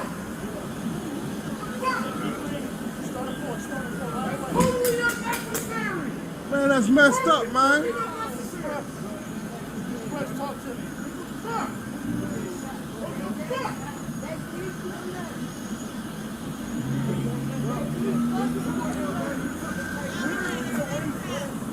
Watch these fucking kids. Watch these fucking assholes shooting in the Wendy's drive-thru for no fucking reason. For no fucking reason. Shot him. Man, we right here. I saw y'all talking to him for 20 minutes, dude. Unarmed, non-violent, nothing wrong with how he conducted himself whatsoever. And you pull a fucking gun, dude? Wow. Wow. I feel like both of your careers are definitely done because you just shot a man for no reason.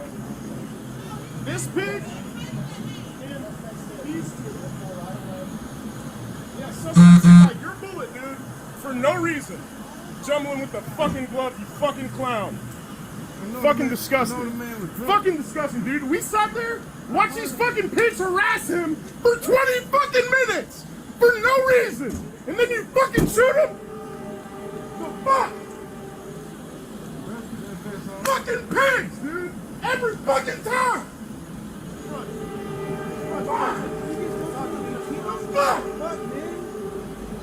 That's fucking gross, dude. I just watched this shit happen. They harass him for 20 minutes behind his fucking car for no fucking reason. How can they shoot all these people? Bro, they don't give a fuck. They don't give a fuck.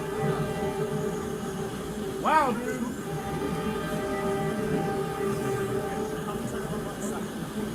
What the fuck? Dang. What the fuck, dude?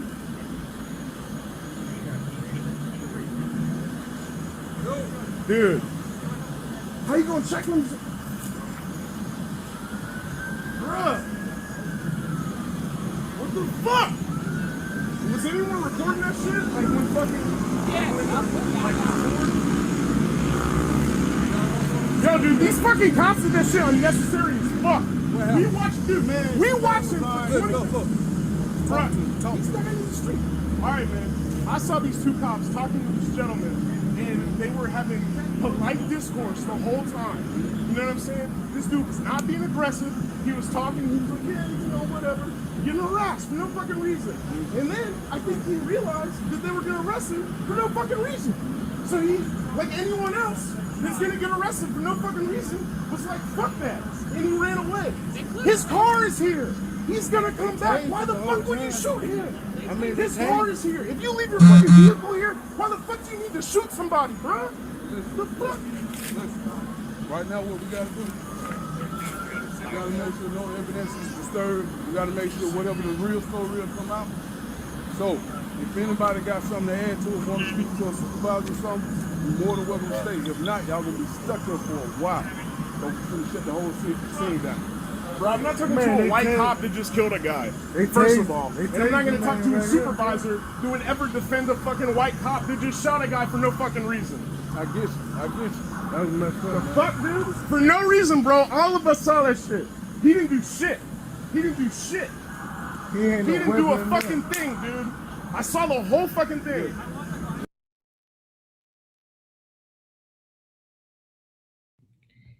And Sergeant Dean, I apologize to you and to everyone for both the language and obviously the traumatic nature of the content. We've got to get through the evidence, of course, in the case.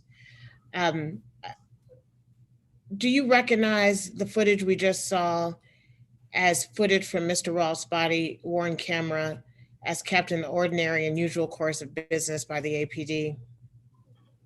I recognize the video, but I don't know if that's Rolfe's or Brosnan's body cam. Okay, you recognize it's the body cam of an APD officer? Correct.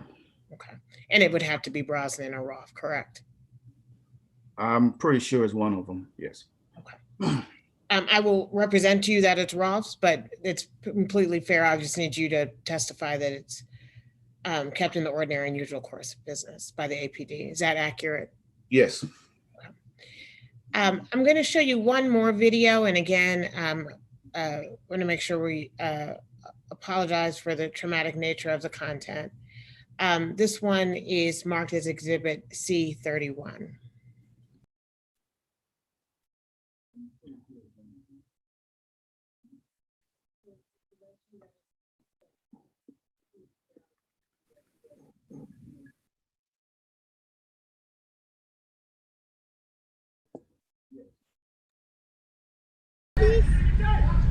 Please.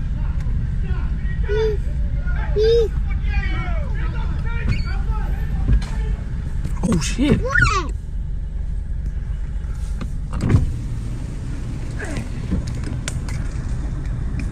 Damn.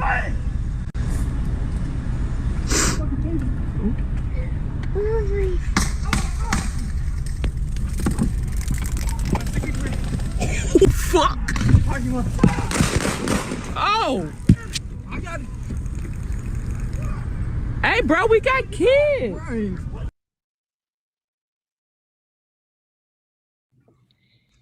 This was video posted to social media from a civilian cell phone. Do you recognize this video depicting Yes. the scene the evening of June 12th, 2020? I do. Particularly given some of the bystander commentary that we just heard, do you agree that Mr. Rolfe's conduct affected the way the public viewed the APD? I mean, in which manner are you referring to? I'm referring to the extensive language that we heard from the bystanders. Did they have a negative or a positive impression of the APD having witnessed that interaction? I think it probably would be negative, but I mean, on the tails of George Floyd, I think most civilians had a negative attitude toward law enforcement. And given that this came just a few weeks after the George Floyd incident, did it sound to you like the bystanders who were in the videos were affected negatively in terms of their perception of the APD by Mr. Rolfe's conduct? Yeah, it appears that they have a negative perception. Some of the comments seems to be misguided and not accurate, but yeah, they appear to be upset.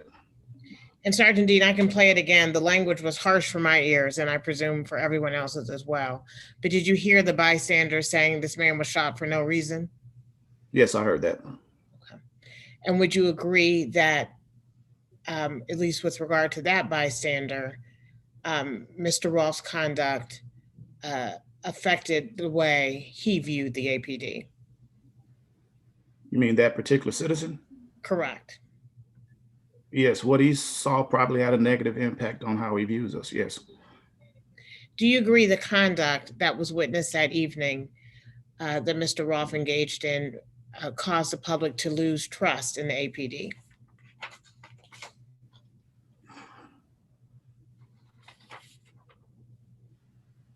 I mean, once again, if you don't really understand and you have your own opinion and it may be somewhat misguided and closed-minded, then you're going to have your own opinions about APD.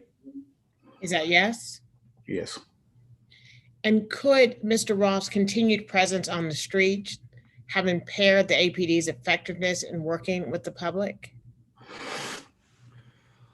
You mean after the incident? After the incident. I find it would be highly difficult for him to be able to patrol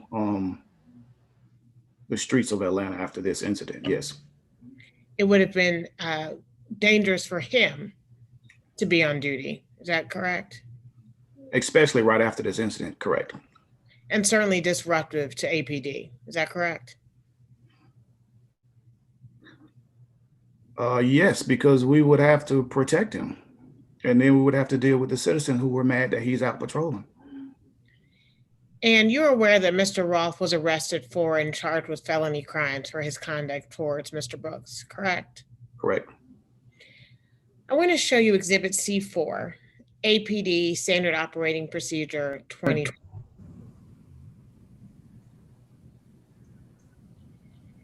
And I'm going to show you page 43, Rule 5.3. It says the appointing authority is the chief of police, and that the authority of the chief of police includes taking whatever action she deems necessary to protect and preserve order in the Atlanta Police Department. So, taking this APD rule and the code section 526 we just reviewed, do you agree that the chief of police has authority to immediately dismiss an employee? Objection. It calls for a legal conclusion for the witness, and it's in the province of this board, even so far as going to an ultimate issue. I can reword. Sergeant Dean, in your experience, is it your understanding that the chief of police has the authority to immediately dismiss an employee? Yes. Based on the code, APD Standard Operating Procedures, and your long experience as an advocacy officer with OPS, was Mr. Rolfe's immediate termination procedurally proper?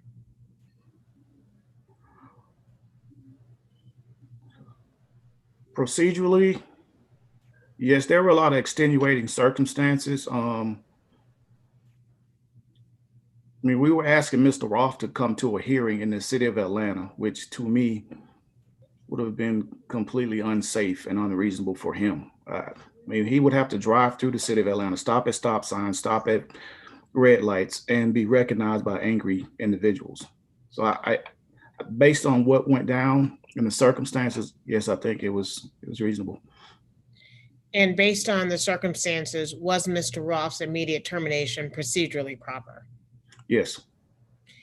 And I'd like to break down the procedure a bit further. Going back to Exhibit C1, the NPAA here on page 1, there is a response date and time, and then by the employee signature line, I see written, employee did not attend.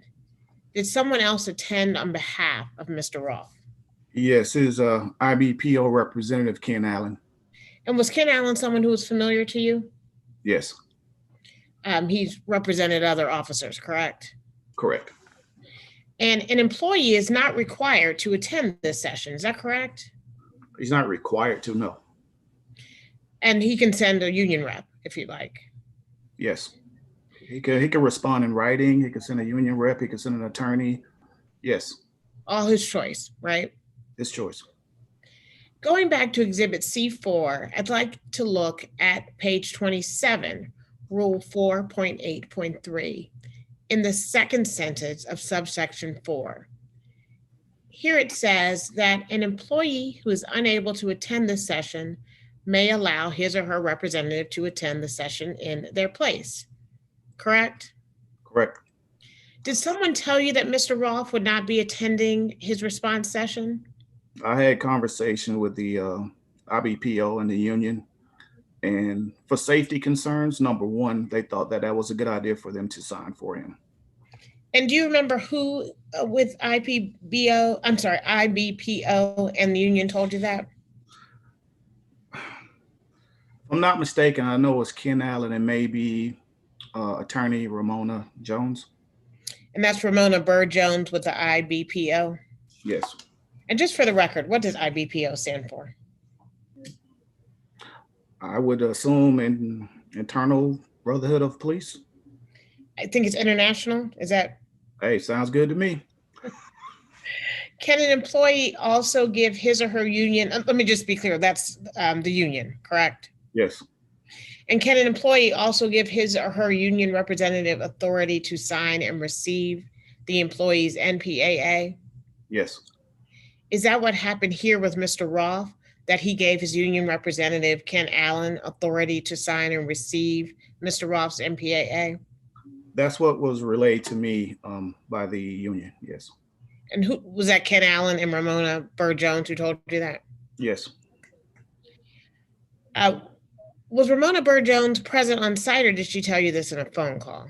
A phone call. Only Ken Allen responded to headquarters. On site, he was there? Yes. and presented himself in person at the time. Yes. And going back to Exhibit C1, looking at Ken Allen's signature, we see this date is June 11th, but we can all agree that the incident with Mr. Brooks had not happened on June 11th, correct? Correct. So that's just human error. That's what it appears to be. On what date would Ken Allen actually have signed this document? On the 13th. Okay, and did you see him sign it? Yes. Okay, you know that to be a signature because you watched him sign it on the 13th. Right, and I know his signature. Because you've seen it on other cases? Yes. And here, not only did you recognize the signature, but you actually watched him sign it on June 13th, correct? Correct, and I gave him copies for the union and also another copy for Officer Rolfe. I'd like to show you Exhibit C2, Mr. Rolfe's NFAA. Same questions for this document. Did you assist in drafting the document? Yes. And up here at the top of the page, we again have some confusion to clear up. I see both yes and no checked under emergency action. Was that again just a typographical error? Yes, like I said, this was very rushed. Time was of the essence, so sometimes mistakes happen when you rush. But this was in fact an emergency action, is that correct? Yes.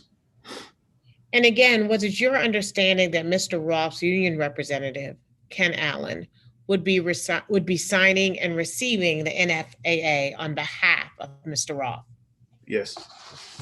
And same thing for C2. We see the date of Ken Allen's signature is June 11, 2020. But again, you saw Ken Allen sign this NFAA on June 13, 2020, correct? Correct. And that's his signature on the document. Yes. And given the response session scheduled for 4:45 p.m. that day, do you agree that Mr. Allen signed this document? Signed the NPAA and the NFAA sometime between 4 and 5 p.m. on June 13th? Yes. Are you able to narrow it down any more than that? No, I can't narrow it down. Like I said, it was a time limit that had to be signed at a certain time. So I'm pretty sure it was between that time. Between 4 and 5. Yes. And once Ken Allen signed Mr. Rolfe's NPAA and NFAA, did you make copies and hand those copies to Ken Allen? Yes. And then whose responsibility was it to get the papers to Mr. Rolfe?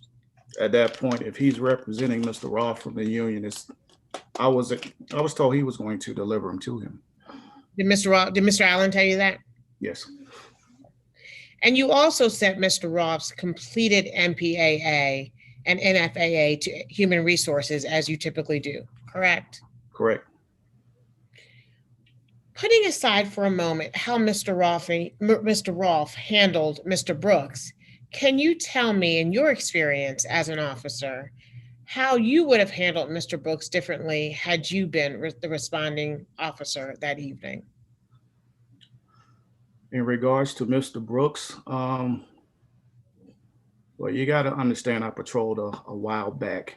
And due to the situation with the college students, in my opinion, a lot of officers were somewhat apprehensive and feel like they may have been too aggressive.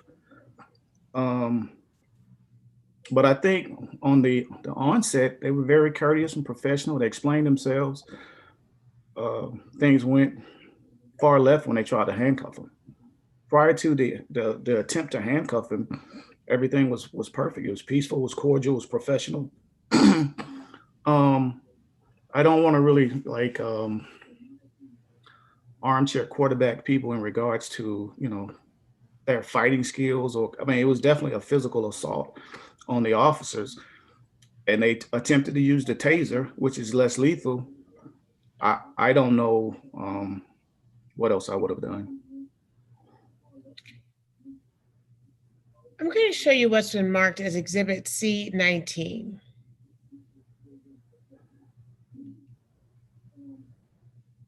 Is this Officer Devin Bronson's NPAA and NFAA? Yes. In the narrative part, it says that Officer Bronson was charged with aggravated assault, correct? That's correct. And that he was suspended without pay effective June 20th, 2020, correct? Correct. And Mr. Rolfe currently has criminal charges pending against him too, correct? Correct. Including felony murder and aggravated assault with a deadly weapon. Is that correct? I think those are the charges. I can't be 100% sure. Okay. Is it safe to say that had he not been terminated, you would have expected Officer Rolfe to also have been suspended without pay, given the serious felony charges pending against him? Objection, speculation. It's not his decision either. Given your experience, what would you expect? I mean, if we were to speculation. Miss Lawrence Hardy, can you move along? Certainly. Sergeant Dean, in your experience as an advocacy officer, do officers with felony charges generally become suspended without pay? Yes. Are you aware of any exceptions to that rule? Yes. How many?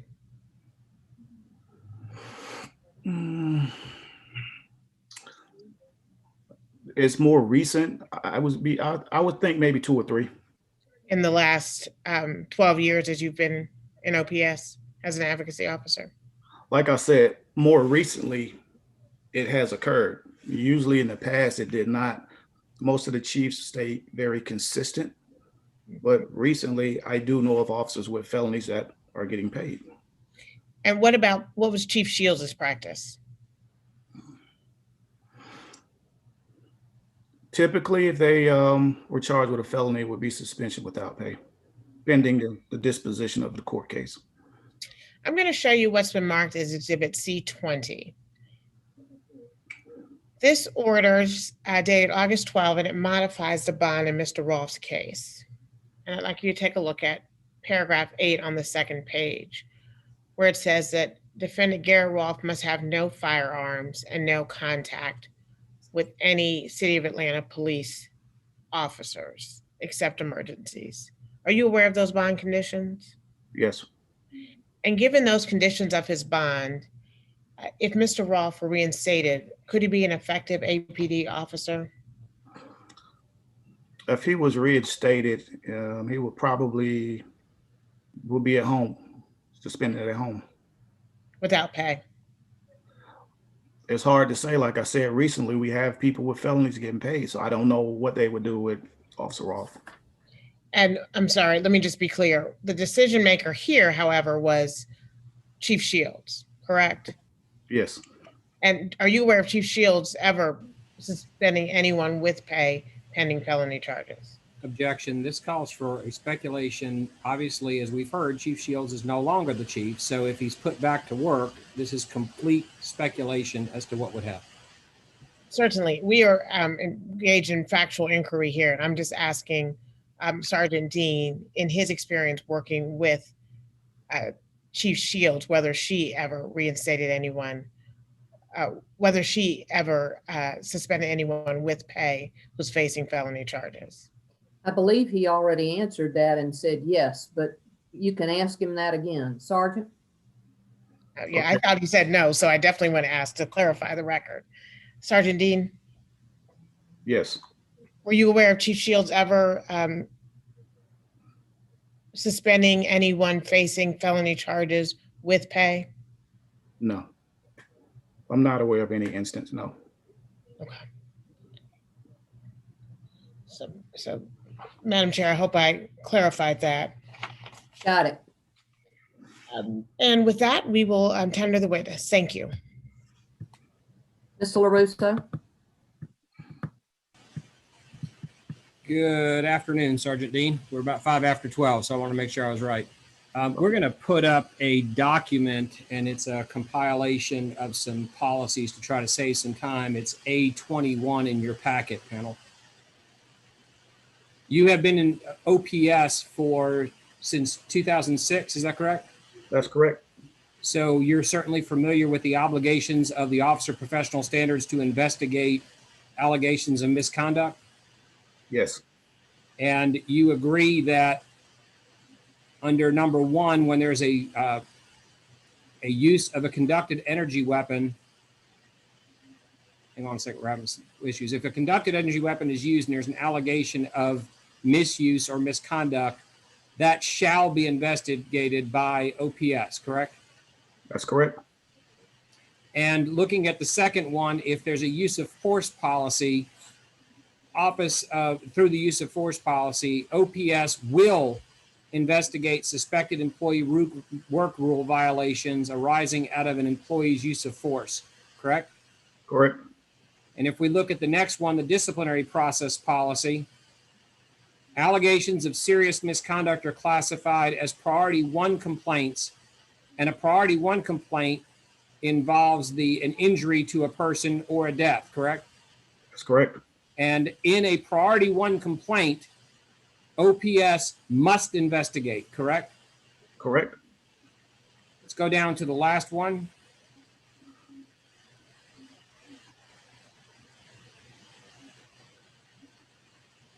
On the work rules policy, it states, it's highlighted there in bold, the Atlanta Police Department shall develop a set of work rules that reflect the highest standards. All employees shall comply. And then the last sentence reads, all violations of established work rules shall be investigated fairly, uniformly, and equitably. Did I read that accurately? Yes, you did. Is looking at somebody's body camera for a couple of minutes of testimony or listening to bystanders screaming and hollering with inaccurate statements saying somebody did nothing wrong when according to you they attacked an officer the same as doing an OPS investigation and interviewing witnesses? Are you asking me just by watching the body cam, is that a thorough and complete investigation? Right. Does that an investigation that complies with Atlanta policy?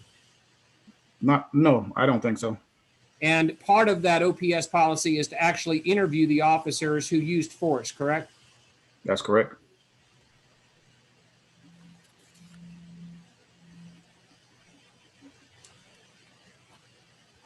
And OPS is contacted even if the use of force occurs after hours. That's correct. Now, this conversation that you said you had with Ken Allen, we try not to talk about another witness's testimony. Excuse me a second. So when you met with Ken Allen, Chief Shields and Chief Coyt were not sitting next to you, were they? No, I never saw Chief Shields at all. What about Chief Coyt? He wasn't sitting next to you either, was he? No. So if, presuming and not admitted, but if Ken Allen was sent by Garrett Rolfe to give an employee response, the chief and the assistant chief were not there to receive it, were they? No. Now, you mentioned the safety of Officer Rolfe at the time on June 13th, 2020, at the 4:45 deadline. The videos had been released to the media, correct? To my knowledge, yes. Now, it's your opinion. I just want to clarify what you said. After some 26 years with the city of Atlanta, it would not have been safe for Officer Rolfe to drive to that employee response session if it was going to take place at headquarters. Do you agree? I don't think it would have been safe. Now, nothing prevented you or the chief or the assistant chief from driving to wherever Officer Rolfe was to present him those documents, correct? That's correct. And OPS has driven documents to officers in the past, correct? Yes. And when an officer is on FURA leave, they're allowed to be outside the city limits, correct? That's correct.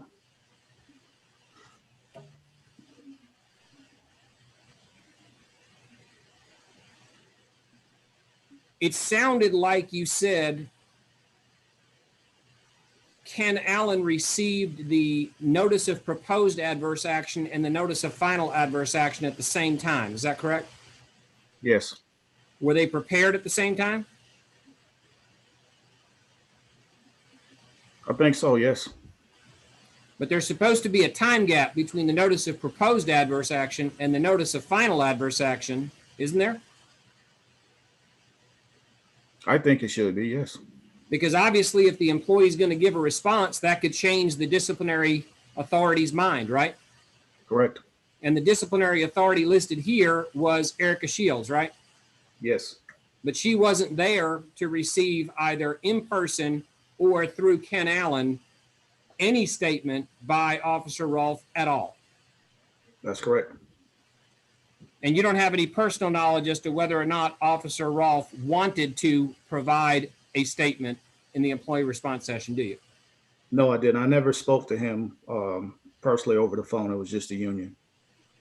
Now, if the response session was going to take place at headquarters and Officer Rolfe had to get to headquarters and it was not safe for him to get to headquarters, then he didn't sound like he had much of an opportunity to respond through the employee response session, did he? No, I think maybe some different arrangements should have been made for him, but I think it was time restraints involved as well. And those time restraints had to do with the mayor's press conference at 5 o'clock, didn't they? I believe so. So that's why the 4:45 at June 13th appears on the notice of proposed adverse action as the deadline for him to respond. Is that a fair statement? Sounds fair to me. Now, are you aware at some point that the video was provided to members of OPS and members of the command staff, the Wendy's video, to determine what happened on the scene at the Wendy's involving Rayshard Brooks? Yes, I think one of my coworkers probably got it first from homicide. Emailed it to me and I provided it to the chief and the law department. And obviously we can't tell much from that body camera, whoever's body camera it was, because it's pointing straight up in the air, right? Right. And that's not how body cameras are worn, right? Something had to put it on the ground so it could point straight up in the air. It's, yeah, in those cases, it's usually, knocked off or pulled off. Did you become aware of Chief Shields' understanding or stated belief as to whether or not Garrett Rolfe's use of force on June 12th, 2020 was appropriate under policy and the law? I never got a chance to speak to the chief, so I don't know. When you watched the video as a member of the Internal Affairs Unit, you stated that you did not see anything that could have been done differently, correct? Correct.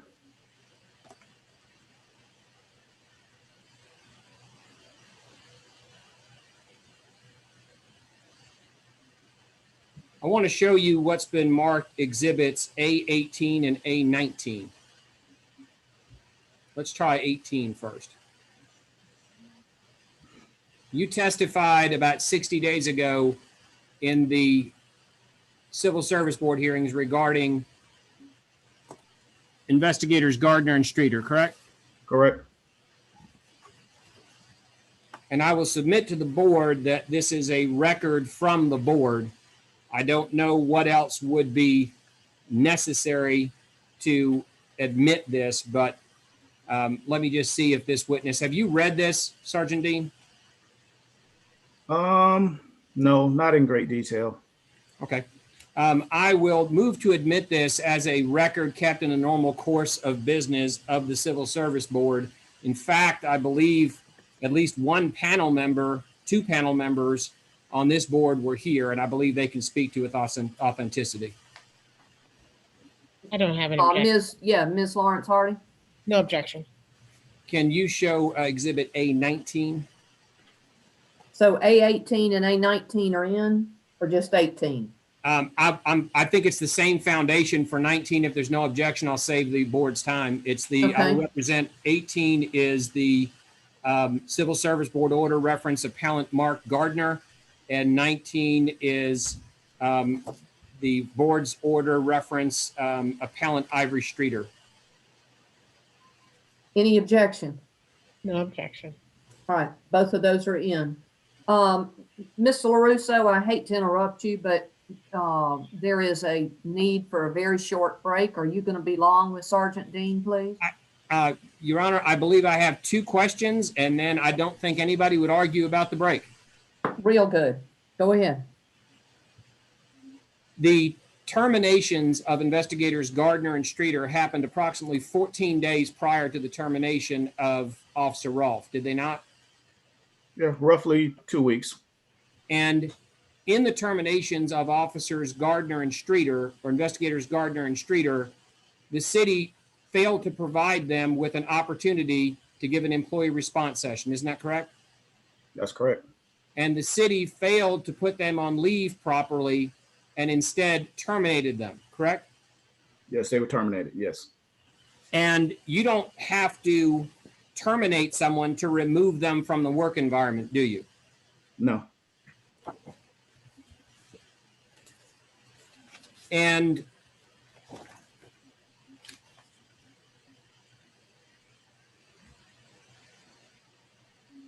the city in investigator Gardner, investigator Streeter's case, the Civil Service Board found that the city failed to provide 10 working days prior to the effective date of the termination that was set out on the notice of proposed adverse action, correct? Like I said, I haven't read it Okay. in great detail, but I don't think you would just lie to me. I wouldn't, And- sir. I can assure you that. The order speaks for itself. I don't think it's, I would object to Sergeant Dean having to testify to the contents of a document he has not reviewed carefully. Mr. LoRusso? I'll withdraw the question. I will tell you I am done with this witness. I appreciate his attention. I don't believe, now I know he's called as our witness in addition. I do not believe I will need to recall him. I don't want to speak for the city, but just letting you know, I think we're kind of shortening some of our time. All right, what at this point I'm going to do, we're going to take a 5-minute break. Sergeant Dean, don't go anywhere. Okay. We're going to put you in the witness room, and once they're sure, both sides are sure that they are through talking to you, then I'll let you know that you're good to go. All right. And Thank you. Madam Right. Chair, I should say, I do have a brief redirect for Sergeant Dean, just to. Okay, so when we come back from break at 12:24, it is now 12:19, then Ms. Lawrence Hardy will have a question or two for you. All right. So we don't put you in the witness room. You will remain for just a little bit. Okay. Thank you.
Oh, good.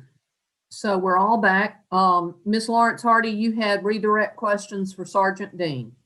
Just a few. Thank you very much. Sergeant Dean, my first question is regarding the investigation. There was, in fact, an OPS investigation and a GBI investigation into the incidents of this evening we're here to discuss today, correct? You're on mute, Sergeant. You're on mute.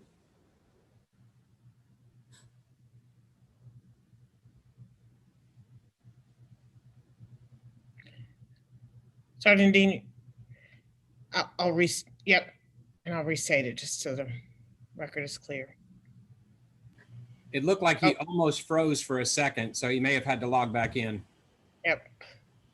And I would just ask the board's indulgence because I know we're watching every minute as we bring him back. So I will ask Mr. Elamine to give me a latest count, but just generally, so you know, 1 o'clock, as y'all very well know, is the cutoff for the hearing. And boy, I hope Sergeant shows up soon. Yeah. Yes, the city is at 1 hour and 5 minutes, and the appellant is at 46 minutes. And in general, we count 20 minutes of that 3 hours for us to introduce things and our questions. So each side, we're looking at each side having an hour and 20 minutes, which means the city has 15 minutes left. And the appellant has 34 minutes. Is that right? Yeah, 34 minutes left. Which means that'll put us way over 1 o'clock, but I know y'all can marshal your resources accordingly. Sergeant Dean, welcome back. Ms. Lawrence Hardy, you have a question you were in the midst of. Sergeant Dean, there was in fact an OPS and GBI investigation regarding the incidents of June the 12th, 2020, correct? Yes, but I think it was most of the information was after he was dismissed. But both of those occurred, correct? Yes. And Rolfe was given an opportunity to provide a statement then, is that correct? Yes. And if you knew an officer was not going to appear to a response session because the union rep told you so, then does it work to do the NPAA and the NFAA at the same time?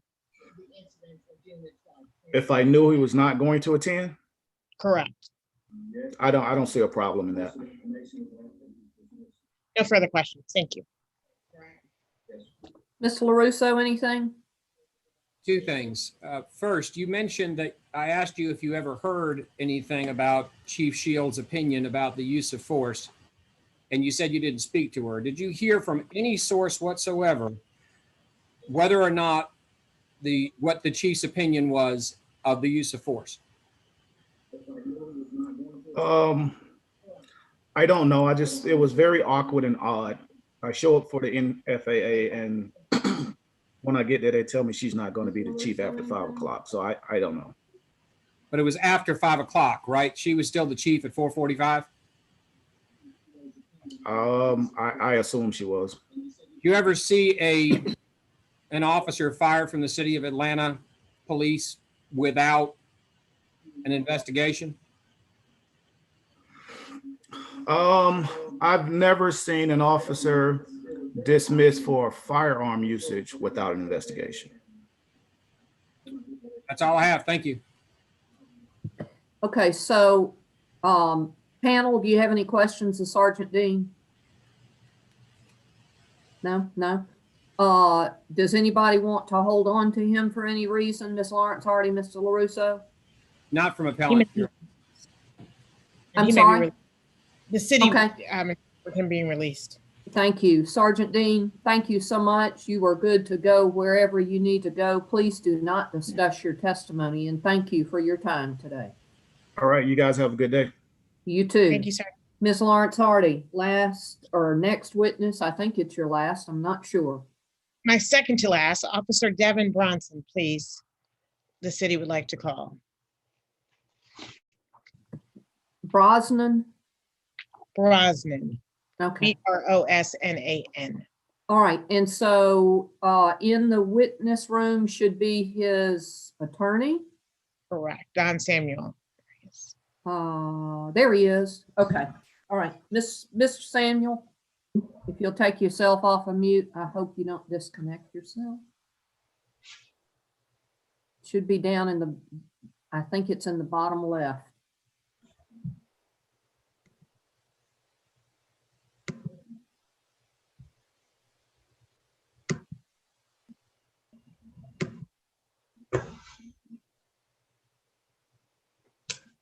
So Mr. Samuel, you're looking for the place to unmute through Zoom, correct? My second to last, Officer There we Devin go. Johnson, please. There we go. Okay, so Mr. Samuel, your client has been called by Ms. Lawrence Hardy. Brosnan.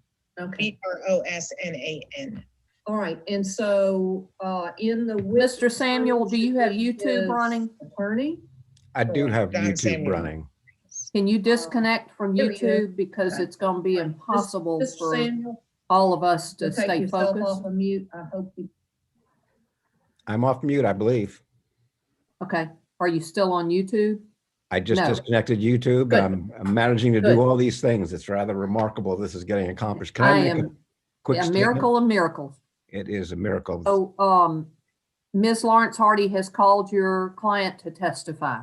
Yes, and I have explained to her and to Mr. LoRusso that he is currently facing criminal charges and is not going to answer any questions based on my advice, based on the Fifth Amendment right to not incriminate himself in any way, shape, or form. He's more than willing to answer his name, and I have instructed him on my advice not to answer any other questions about the events that night.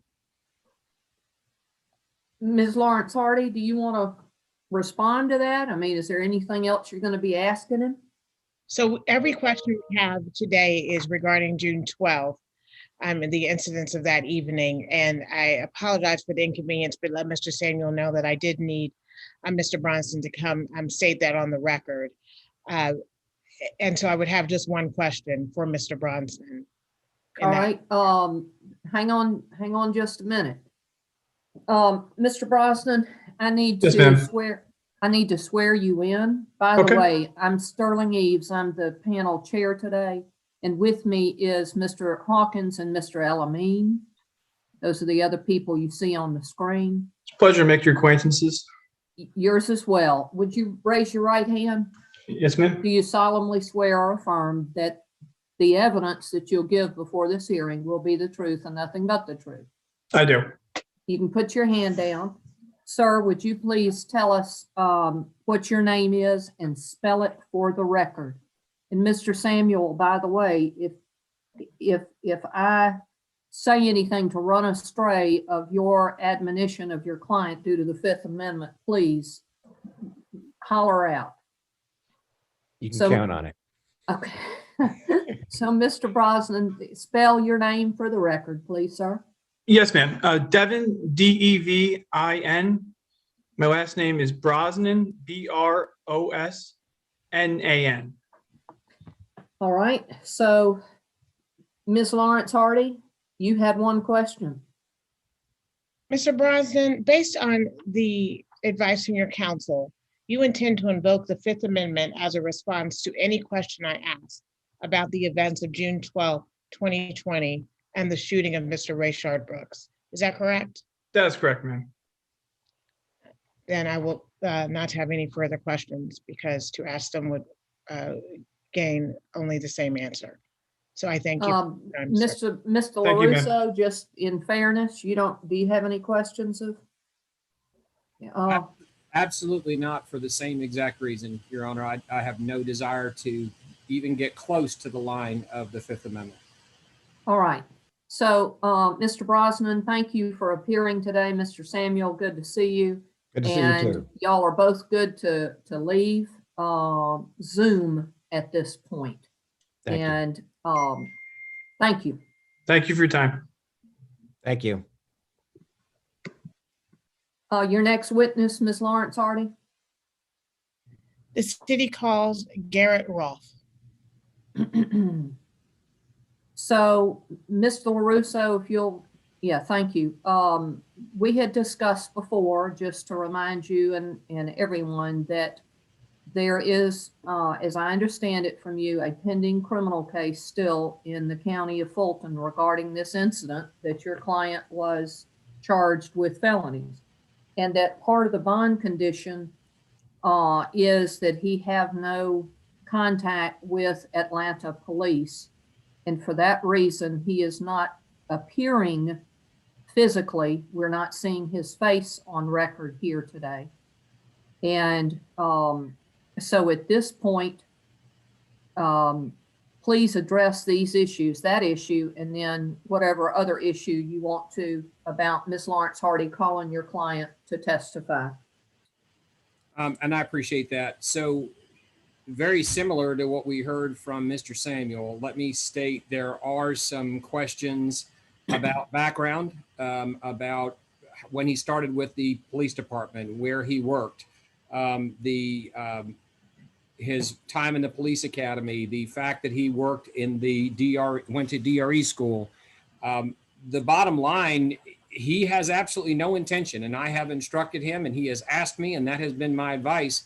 He cannot be called to answer any questions concerning the events that occurred on June 12th, 2020, under the federal Constitution, under the Fifth Amendment, also under the Georgia Constitution, Article 1, Section 1, Paragraph 16, and also under OCGA 24505. Now, I would also respectfully point out in Hoffman versus U.S., the court has very clearly stated guidance for bodies such as this, that even asking why he is pleading the fifth or asking why he believes a question would be incriminating is a violation of the Fifth Amendment. So I just want the board to understand, if he is sworn and starts answering questions past his name, past some background questions of where he worked with the police department, when he started, anything that has anything whatsoever to do with the events of June 12, he is going to plead the fifth, and that is his constitutional right to do. And as we said at the outset, he is challenging the due process. He is challenging the procedures for this adverse action. I said that in the outset, and that is all we have done during this hearing. Thank you. Ms. Lawrence Hardy, do you want to respond to that? Madam Chair and members of the board, we certainly respect Mr. Roth's Fifth Amendment rights. We are not here to try to infringe upon them. I certainly, as with Mr. Bronson, have to get a statement on the record for him to have some understanding of what he will not testify to until the record is clear. All right, thank you. Mr. Rolfe? I'm sorry, go ahead. Mr. Rolfe, if you'll take yourself off of mute. If somebody's volume is up very high, that has their microphone on, there we go. Mr. Rolfe, is your volume up real high? 1 second.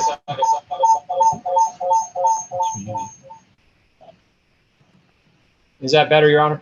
Much better, thank you. So, Mr. Rolfe, I'm Sterling Eves. I'm the chair of this panel today. Hang on, he can't hear, Your Honor. Hang on. I think that was what we were getting. Reverberation. There's the volume button on this. See if that works. Can we try it? Can we try again? We're back to echoing. It sounds like you can't do it with two apparatuses in the same room. You have to, if you're all in the same room, the two are going to feed off each other. All right. I think we're okay now if you want to test. All right. Okay. So, Mr. Rolfe, do you have any objection to taking an oath or an affirmation? No, ma'am, I do not. Would you raise your right hand? Do you solemnly swear or affirm that the evidence you will give before this hearing will be the truth and nothing but the truth? I swear.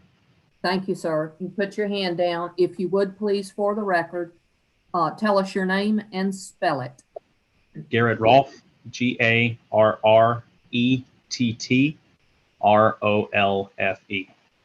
All right. And Mr. LoRusso, you are there with him, and Ms. Lawrence Hardy is going to ask him some questions. And so you're there to help your client through this, correct? That is correct. All right. Ms. Lawrence Hardy, your witness.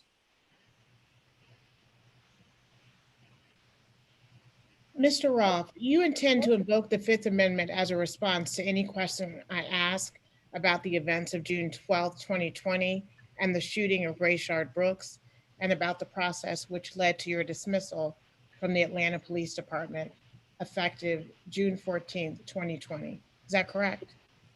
Yes, ma'am, that's correct. I don't believe that's what I set out. And I believe there are questions pertaining to the notice of proposed adverse action, the opportunity to appear, that probably would be answered. Okay, I'll just go through my outline then. You can invoke the Fifth where you like or not. Mr. Rolfe, you shot 3 bullets at Rayshard Brooks while he was running away from you and struck him twice, killing him. Is that correct? I wish to assert my rights under the Fifth Amendment of the United States Constitution, the Georgia Constitution, and state law, and I will not answer that question. And at the time you shot Rayshard Brooks, the Taser 7 he was holding had already been deployed twice and had no more cartridges that could have caused harm. Is that correct? I wish to assert my rights under the Fifth Amendment of the United States Constitution, the Georgia Constitution, and state law, and I will not answer that question. You authorized You authorized the IBPO, Lieutenant Allen, to accept and sign your NPAA and NFAA on your behalf, and to appear at your employee response session regarding your termination, correct? I do not recall giving anyone authorization to appear for me or give any response on my behalf.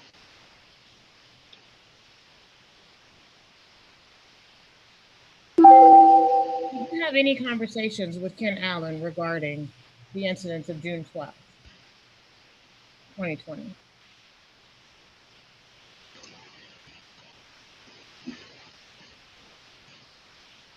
Regarding the incident itself or regarding the hearing? Regarding any of it? Yes, I did. Okay, please tell me what occurred in those conversations. I wish to assert my rights under the Fifth Amendment of the United States Constitution, the Georgia Constitution, and state law, and I won't answer that question. Okay, Mr. LoRusso, I'm confused. So I tried to listen very carefully when you outlined what he would and wouldn't testify to. I was actually quite surprised when he did testify, gave a substantive answer about the paperwork. Sounds like there's parts of that he will testify to and not. I just want to be mindful of the board's time.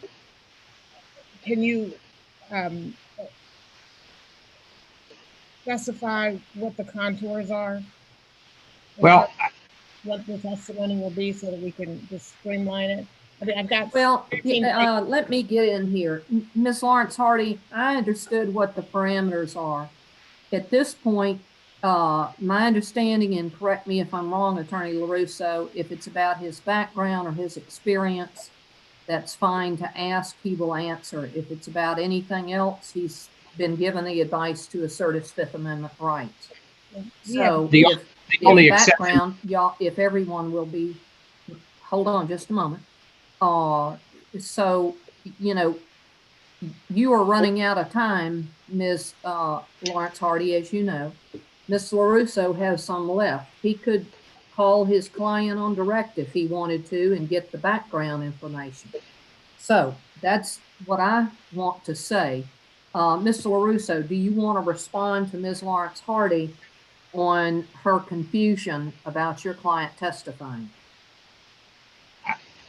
It's a difficult thing to respond to. I think her questions are overly broad and conflating two different issues, and I think that's the concern. But I do intend to put some information on direct, and if I could suggest that, maybe if I do that, there will be the information will come out that's necessary without trampling on the areas that we've said are off limits. And of course, Ms. Lawrence Hardy, you'd have an opportunity to cross-examine him at that point. Well, and Madam Chair, I certainly can rely on your description of he will only testify as to background and experience. I don't have any questions about his background and experience.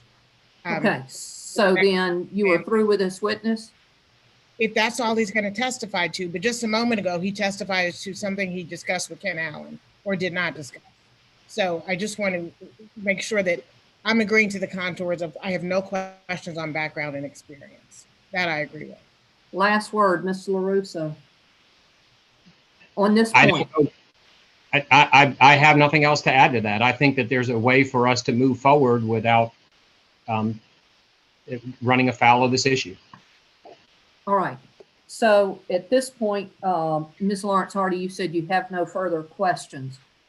Does the city rest, or do you have another witness?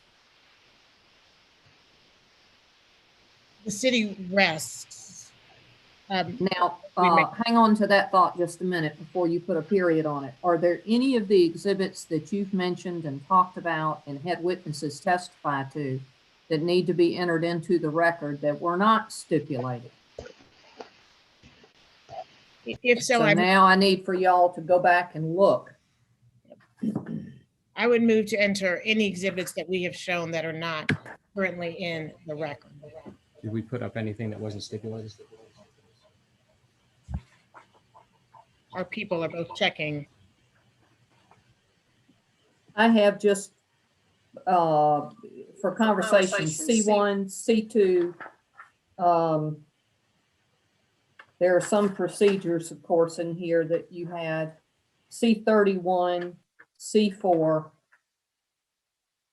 C19 and 20 were already were agreed to, and then that was it. That's all I had.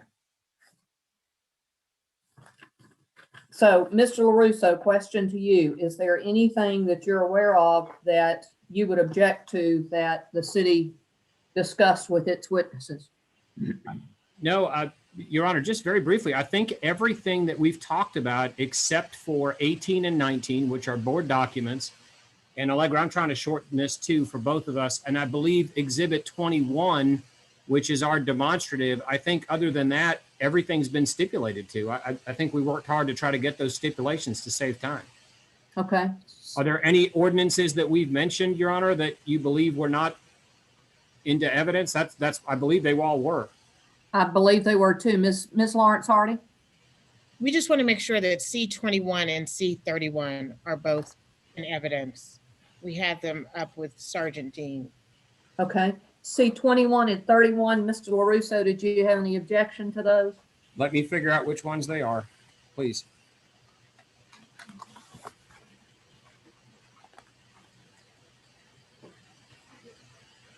C21, are you talking about the videos? Are those the videos, Allegra? Yes. No, I mean, I don't think they're, I don't think they really had any relevance to whether or not he was terminated properly, but I mean, they've been played before the board, so objecting at this point is a little late. All right, so they'll be in for the record. So at this point then, city rest, Mr. LoRusso, it's your case.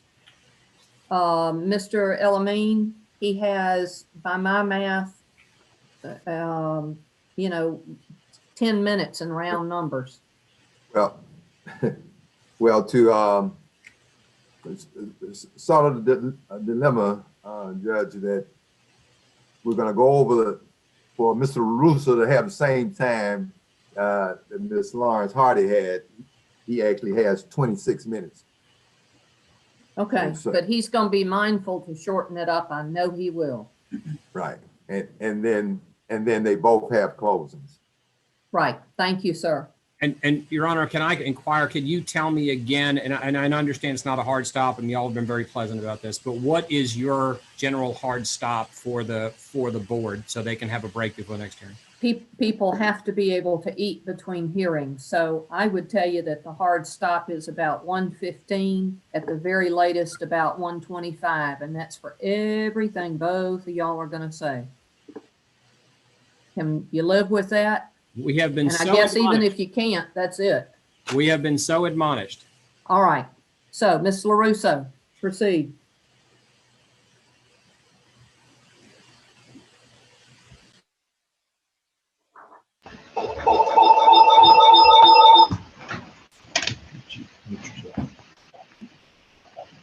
Are y'all able to hear us? Yes. Yes. Are you able to hear us? Okay, can we get a sound test so we can make sure we can hear you? And we can hear you very well. Can you hear us? Can you hear me? I can hear you just fine.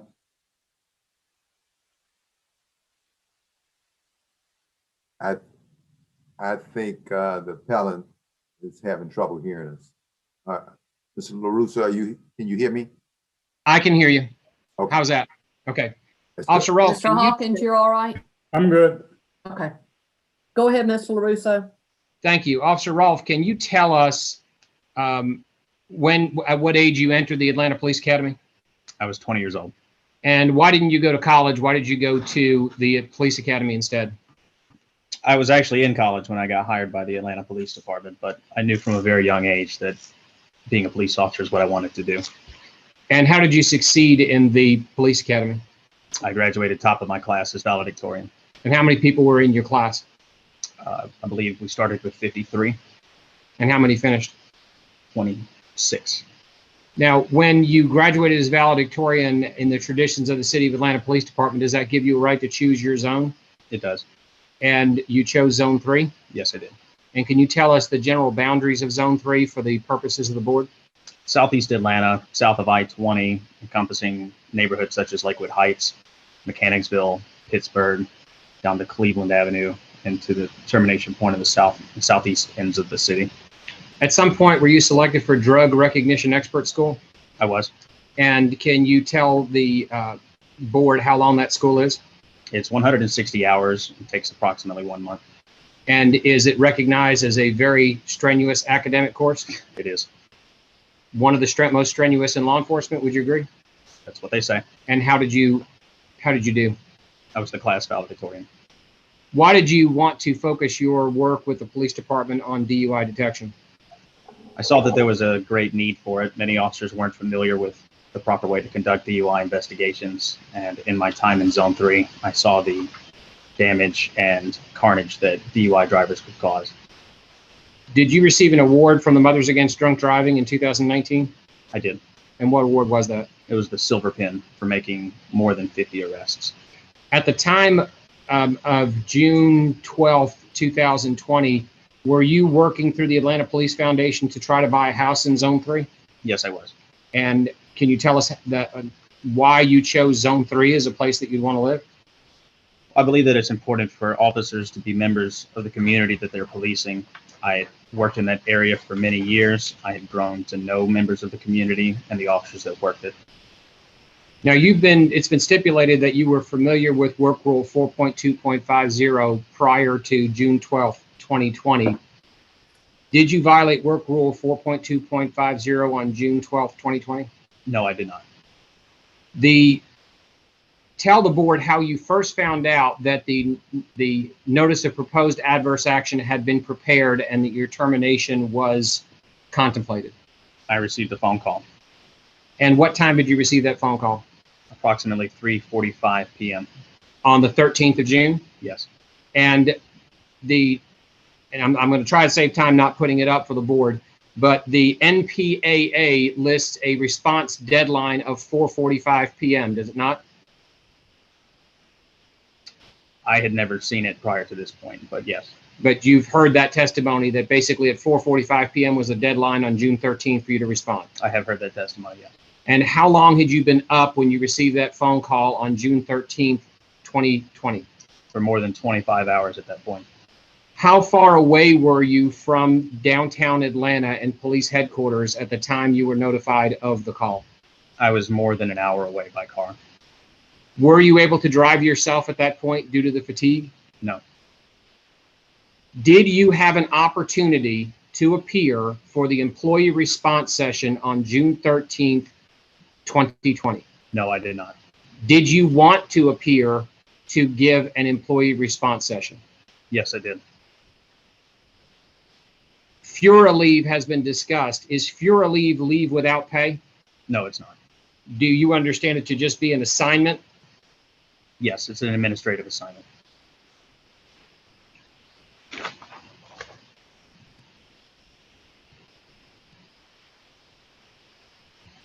Are you personally aware of the time that passed between the presentation of the notice of proposed adverse action and the notice of final adverse action?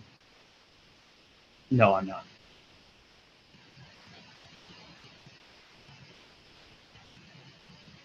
And the time that you were on Fura leave, were you permitted to be that far away from the center of the city? Yes, I was. Were you aware at that time that your face had been released, if not your name, but the video had been released to the media?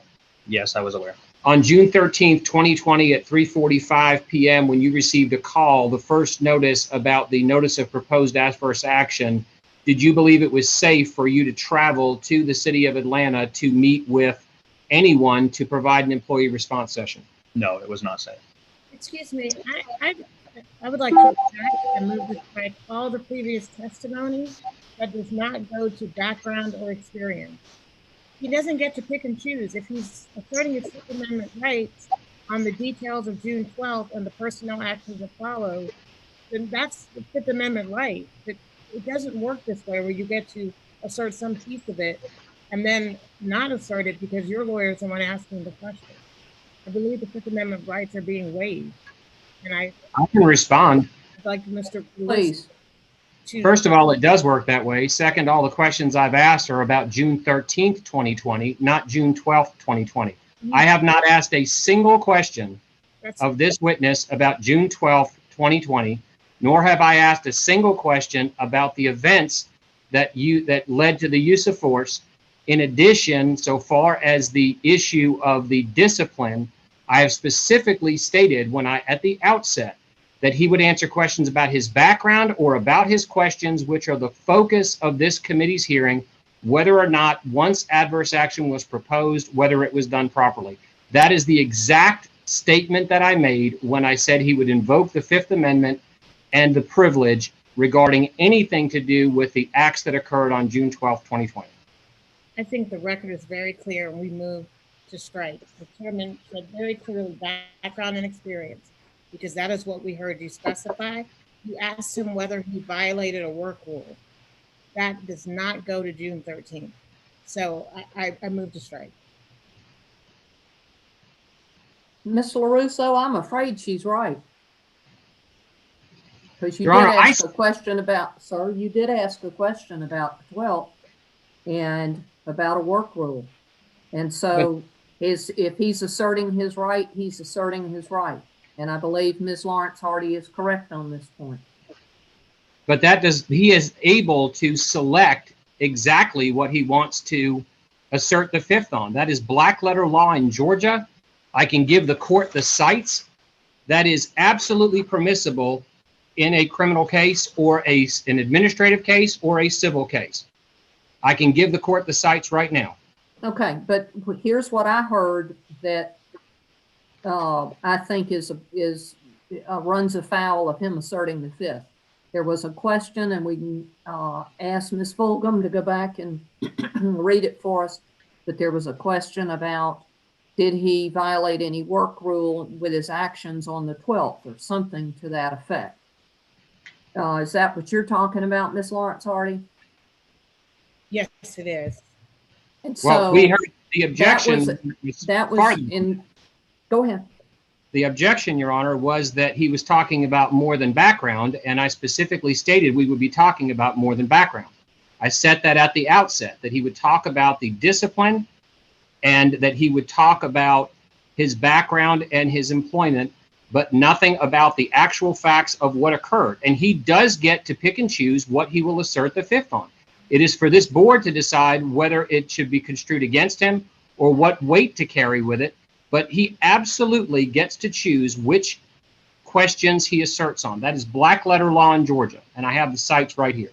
All right. But to the extent that you've asked him a question about violating a work rule on the 12th, you understand that Ms. Lawrence Hardy has a right to cross-examine him on that, right?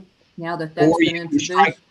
Or you can strike that answer, but if she cross-examines him on it, he has the right to plead the fifth. And if the court wants to strike that question and that answer, then that's appropriate. But the rest of that, the rest of the questions I asked had no difference. There's no differing whatsoever with what I said at the outset. And that's what my question, my concern was with Ms. Lawrence Hardy's questions. They were too broad. They were not sticking to his background or to the issues with the discipline.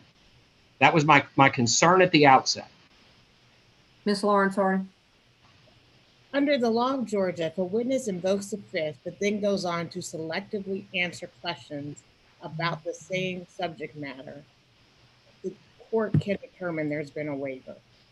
And I am so mindful of the time and of the complicated legal issues. I don't know if it's, and of the important constitutional issues here. I don't know if you'd like us to brief this or how you'd like to proceed. No, because as I said earlier, we don't have the authority to determine constitutional issues. I'm going to leave it right where it is. Mr. LoRusso, do you want to go forward asking your client questions? Ms. Lawrence Hardy's objection is on the record.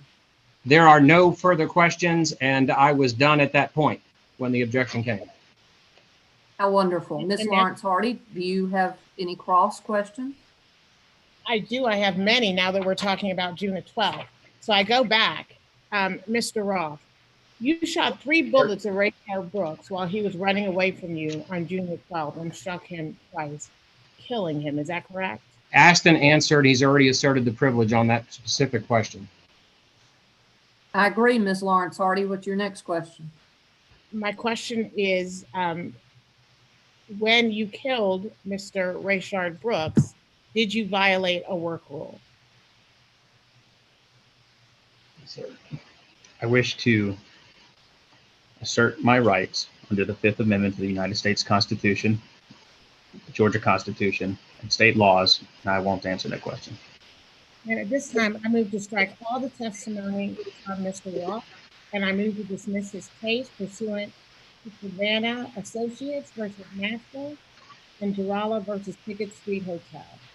He is the appellant, and it's one thing to plead the fifth, it's quite another to selectively plead it and answer some questions and not be willing to subject that same testimony to prosecution. Ms. LoRusso. Begner versus State Ethics Commission, 250 Georgia Appeals, 327, 2001. In addition, we have other case law, Dempsey versus Kaminsky Jewelry, 278 Georgia Appeals, 814, 2006. Hoffman versus U.S., 341 U.S. 479, 1951. A witness can selectively assert the fifth, and the body can decide whether or not a presumption would be against them. This is not a criminal case. If it was a criminal case, there would be a different standard. And so far as striking, if answers are to be struck in any fairness, it would be questions about the 12th if the court believes that I was treading over that boundary. The rest of his testimony had absolutely nothing to do with the 12th at all. It was related to the 13th, and it was related to the matters that specifically deal with the purview of this board. As you have said, the purview of this board does not extend to anything other than once an adverse action was contemplated, were the rules followed. So at this point, ladies and gentlemen, we have run far afield of trying to get the appellant's case in.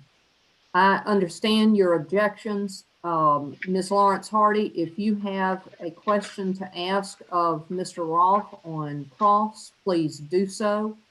You both understand I can't rule on these legal matters. This board is an administrative body. We are only here about the adverse employment action.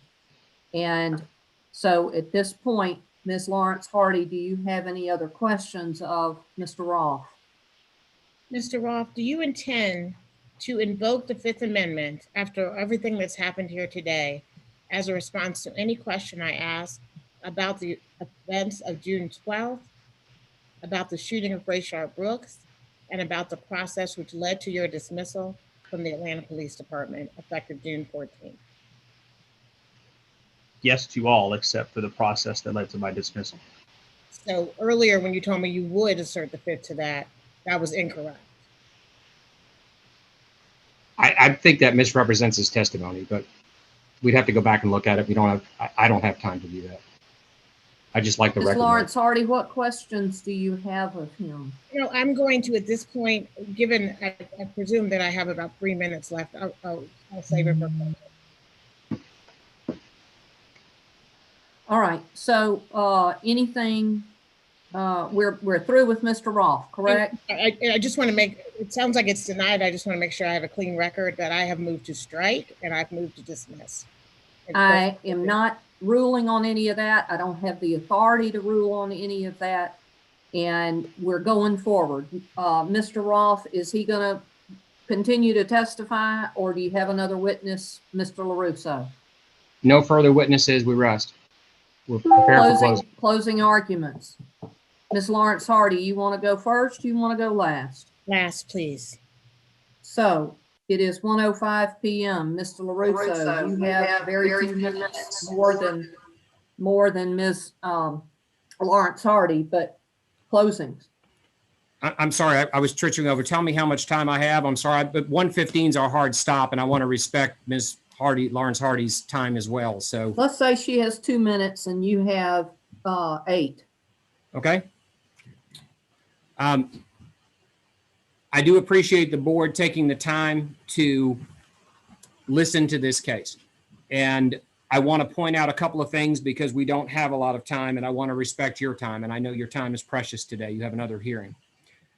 We heard a couple of things that are very concerning. Number one, the notice of final adverse action and notice of proposed adverse action were given at the same time. Further, we've heard from Assistant Chief Coyt that the only criticism he had, and it really wasn't even a criticism, more of a critique from the events that occurred, was that they should have moved Rayshard Brooks closer. He did not state that he had any other criticisms of the action of my client. In addition, I would quote Sgt Dean, I don't know what else he could have done. I would point out to the board, these are the exact same situations that we saw with Gardner and Streeter. We saw no opportunity to respond to the allegations, and I would point back to opposing counsel's statement in her opening. It doesn't matter if it's 10 minutes or 2 minutes, the city gets to choose the amount of time they give someone to respond. That is not due process.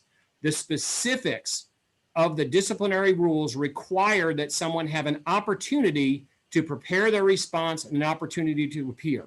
What we heard very clearly was due to safety concerns, due to an inability for him to drive, and due to the sheer amount of time. As we saw in Gardner and Streeter, there was no opportunity for Garrett Rolfe to provide an employee response session, and he did want to provide one. He didn't authorize anyone to do it on his behalf. And we also heard from Sgt Dean that even if somebody was going to provide it on his behalf, Erica Shields and Todd Coyt, the number 1 and number 2 in the police department, weren't even there. So there was no opportunity for him to give an employee response session. We've heard that there was no investigation done by Internal Affairs. And as we saw, he was never served with the notice of proposed adverse action. You heard from him that he's never even received it.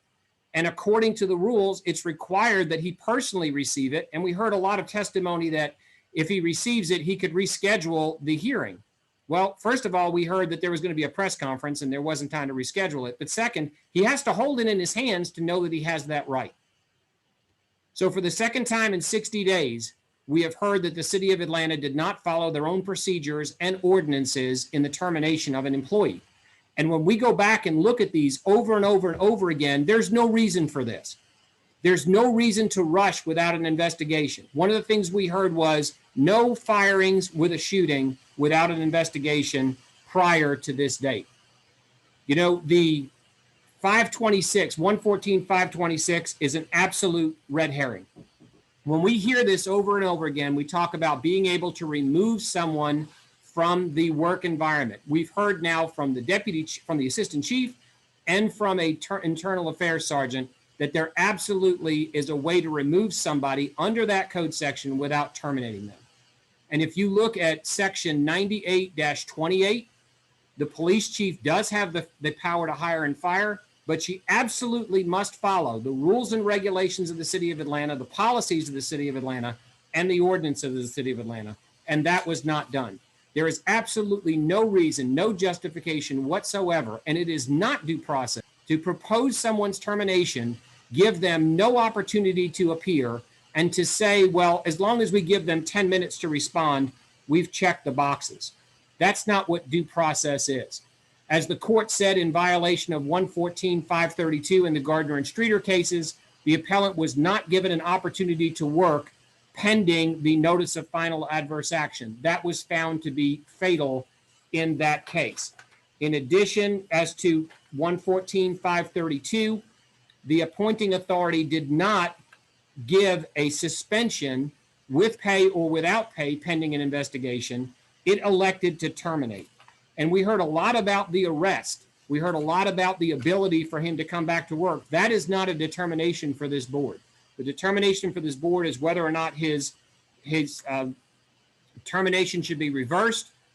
And we submit that it should be reversed. He should receive his back pay and he should be reinstated. If there are limitations on his working with the city of Atlanta, we heard that that can be accomplished within the guidelines of the city of Atlanta pending the outcome of the criminal investigation. Thank you. I'm just checking my notes. I'm trying to move as quickly as I can. Sorry. That's okay. I understand. I'm basically asking you to consider something. You had someone who was the valedictorian at 20 years old of the police academy, and then a couple of years later, he's valedictorian of one of the hardest academic classes in Georgia law enforcement. So he's one of the best and brightest of the city of Atlanta. Why would you push to fire him so quickly? Why wouldn't you do an investigation? If there's something wrong at the city of Atlanta that led to a work rule violation that's serious, a priority one complaint, why would you not do the investigation? And I think the short answer is, as Sgt Dean said, there were parameters. He was told that he had to get this done. When we look at the rule of law, when we look at due process, we're trying to give people predictability that they know exactly what will happen when they're investigated. Following this case, we saw in the news 132 APD officers left the city of Atlanta. Shifts are short, patrol beats are not as effective, homicides are up. The bottom line is the city, instead of following the ordinances, turned its back on Officer Rolfe, violated its own laws, and claimed victory, while the people who live in Atlanta, who don't work behind metal detectors, access cards, and armed security, watch their streets and neighborhoods erupt into violence. I am asking you once again, as you have done in the past, if you look at Gardner and Streeter's opinions that you wrote, if you look at them, they mirror this case. They mirror this case. He was not given an opportunity to respond, and the city violated ordinance after ordinance. We're asking you to reinstate him, provide his back pay, and restore him to his full duty, and let the city of Atlanta decide if they want to do an investigation, or let the city of Atlanta decide what his role will be pending the outcome of these criminal charges. I thank all of you for your time. Really, thank you now. Ms. Lawrence Hardy. Thank you for your time. This is a hard case. This has been hard footage to watch, especially during this week in our country. And I appreciate the time and attention you've put into this discussion today.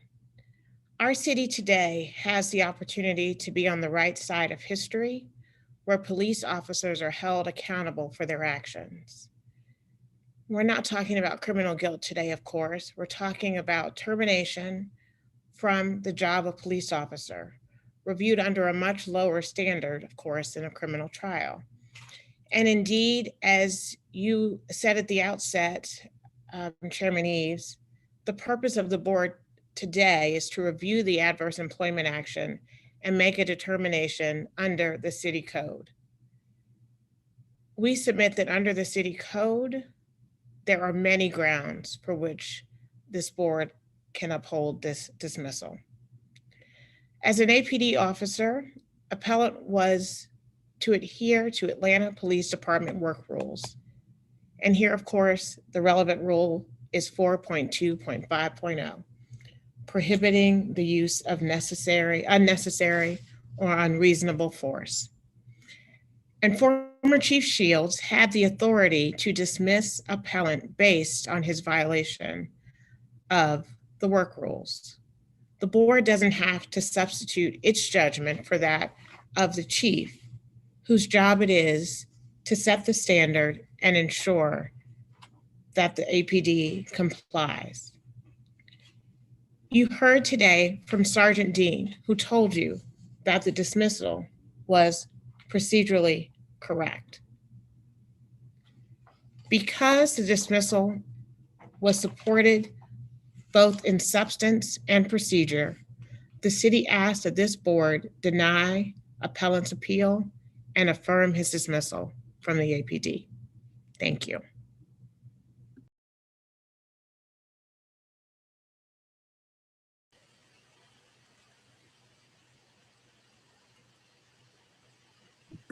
Sorry.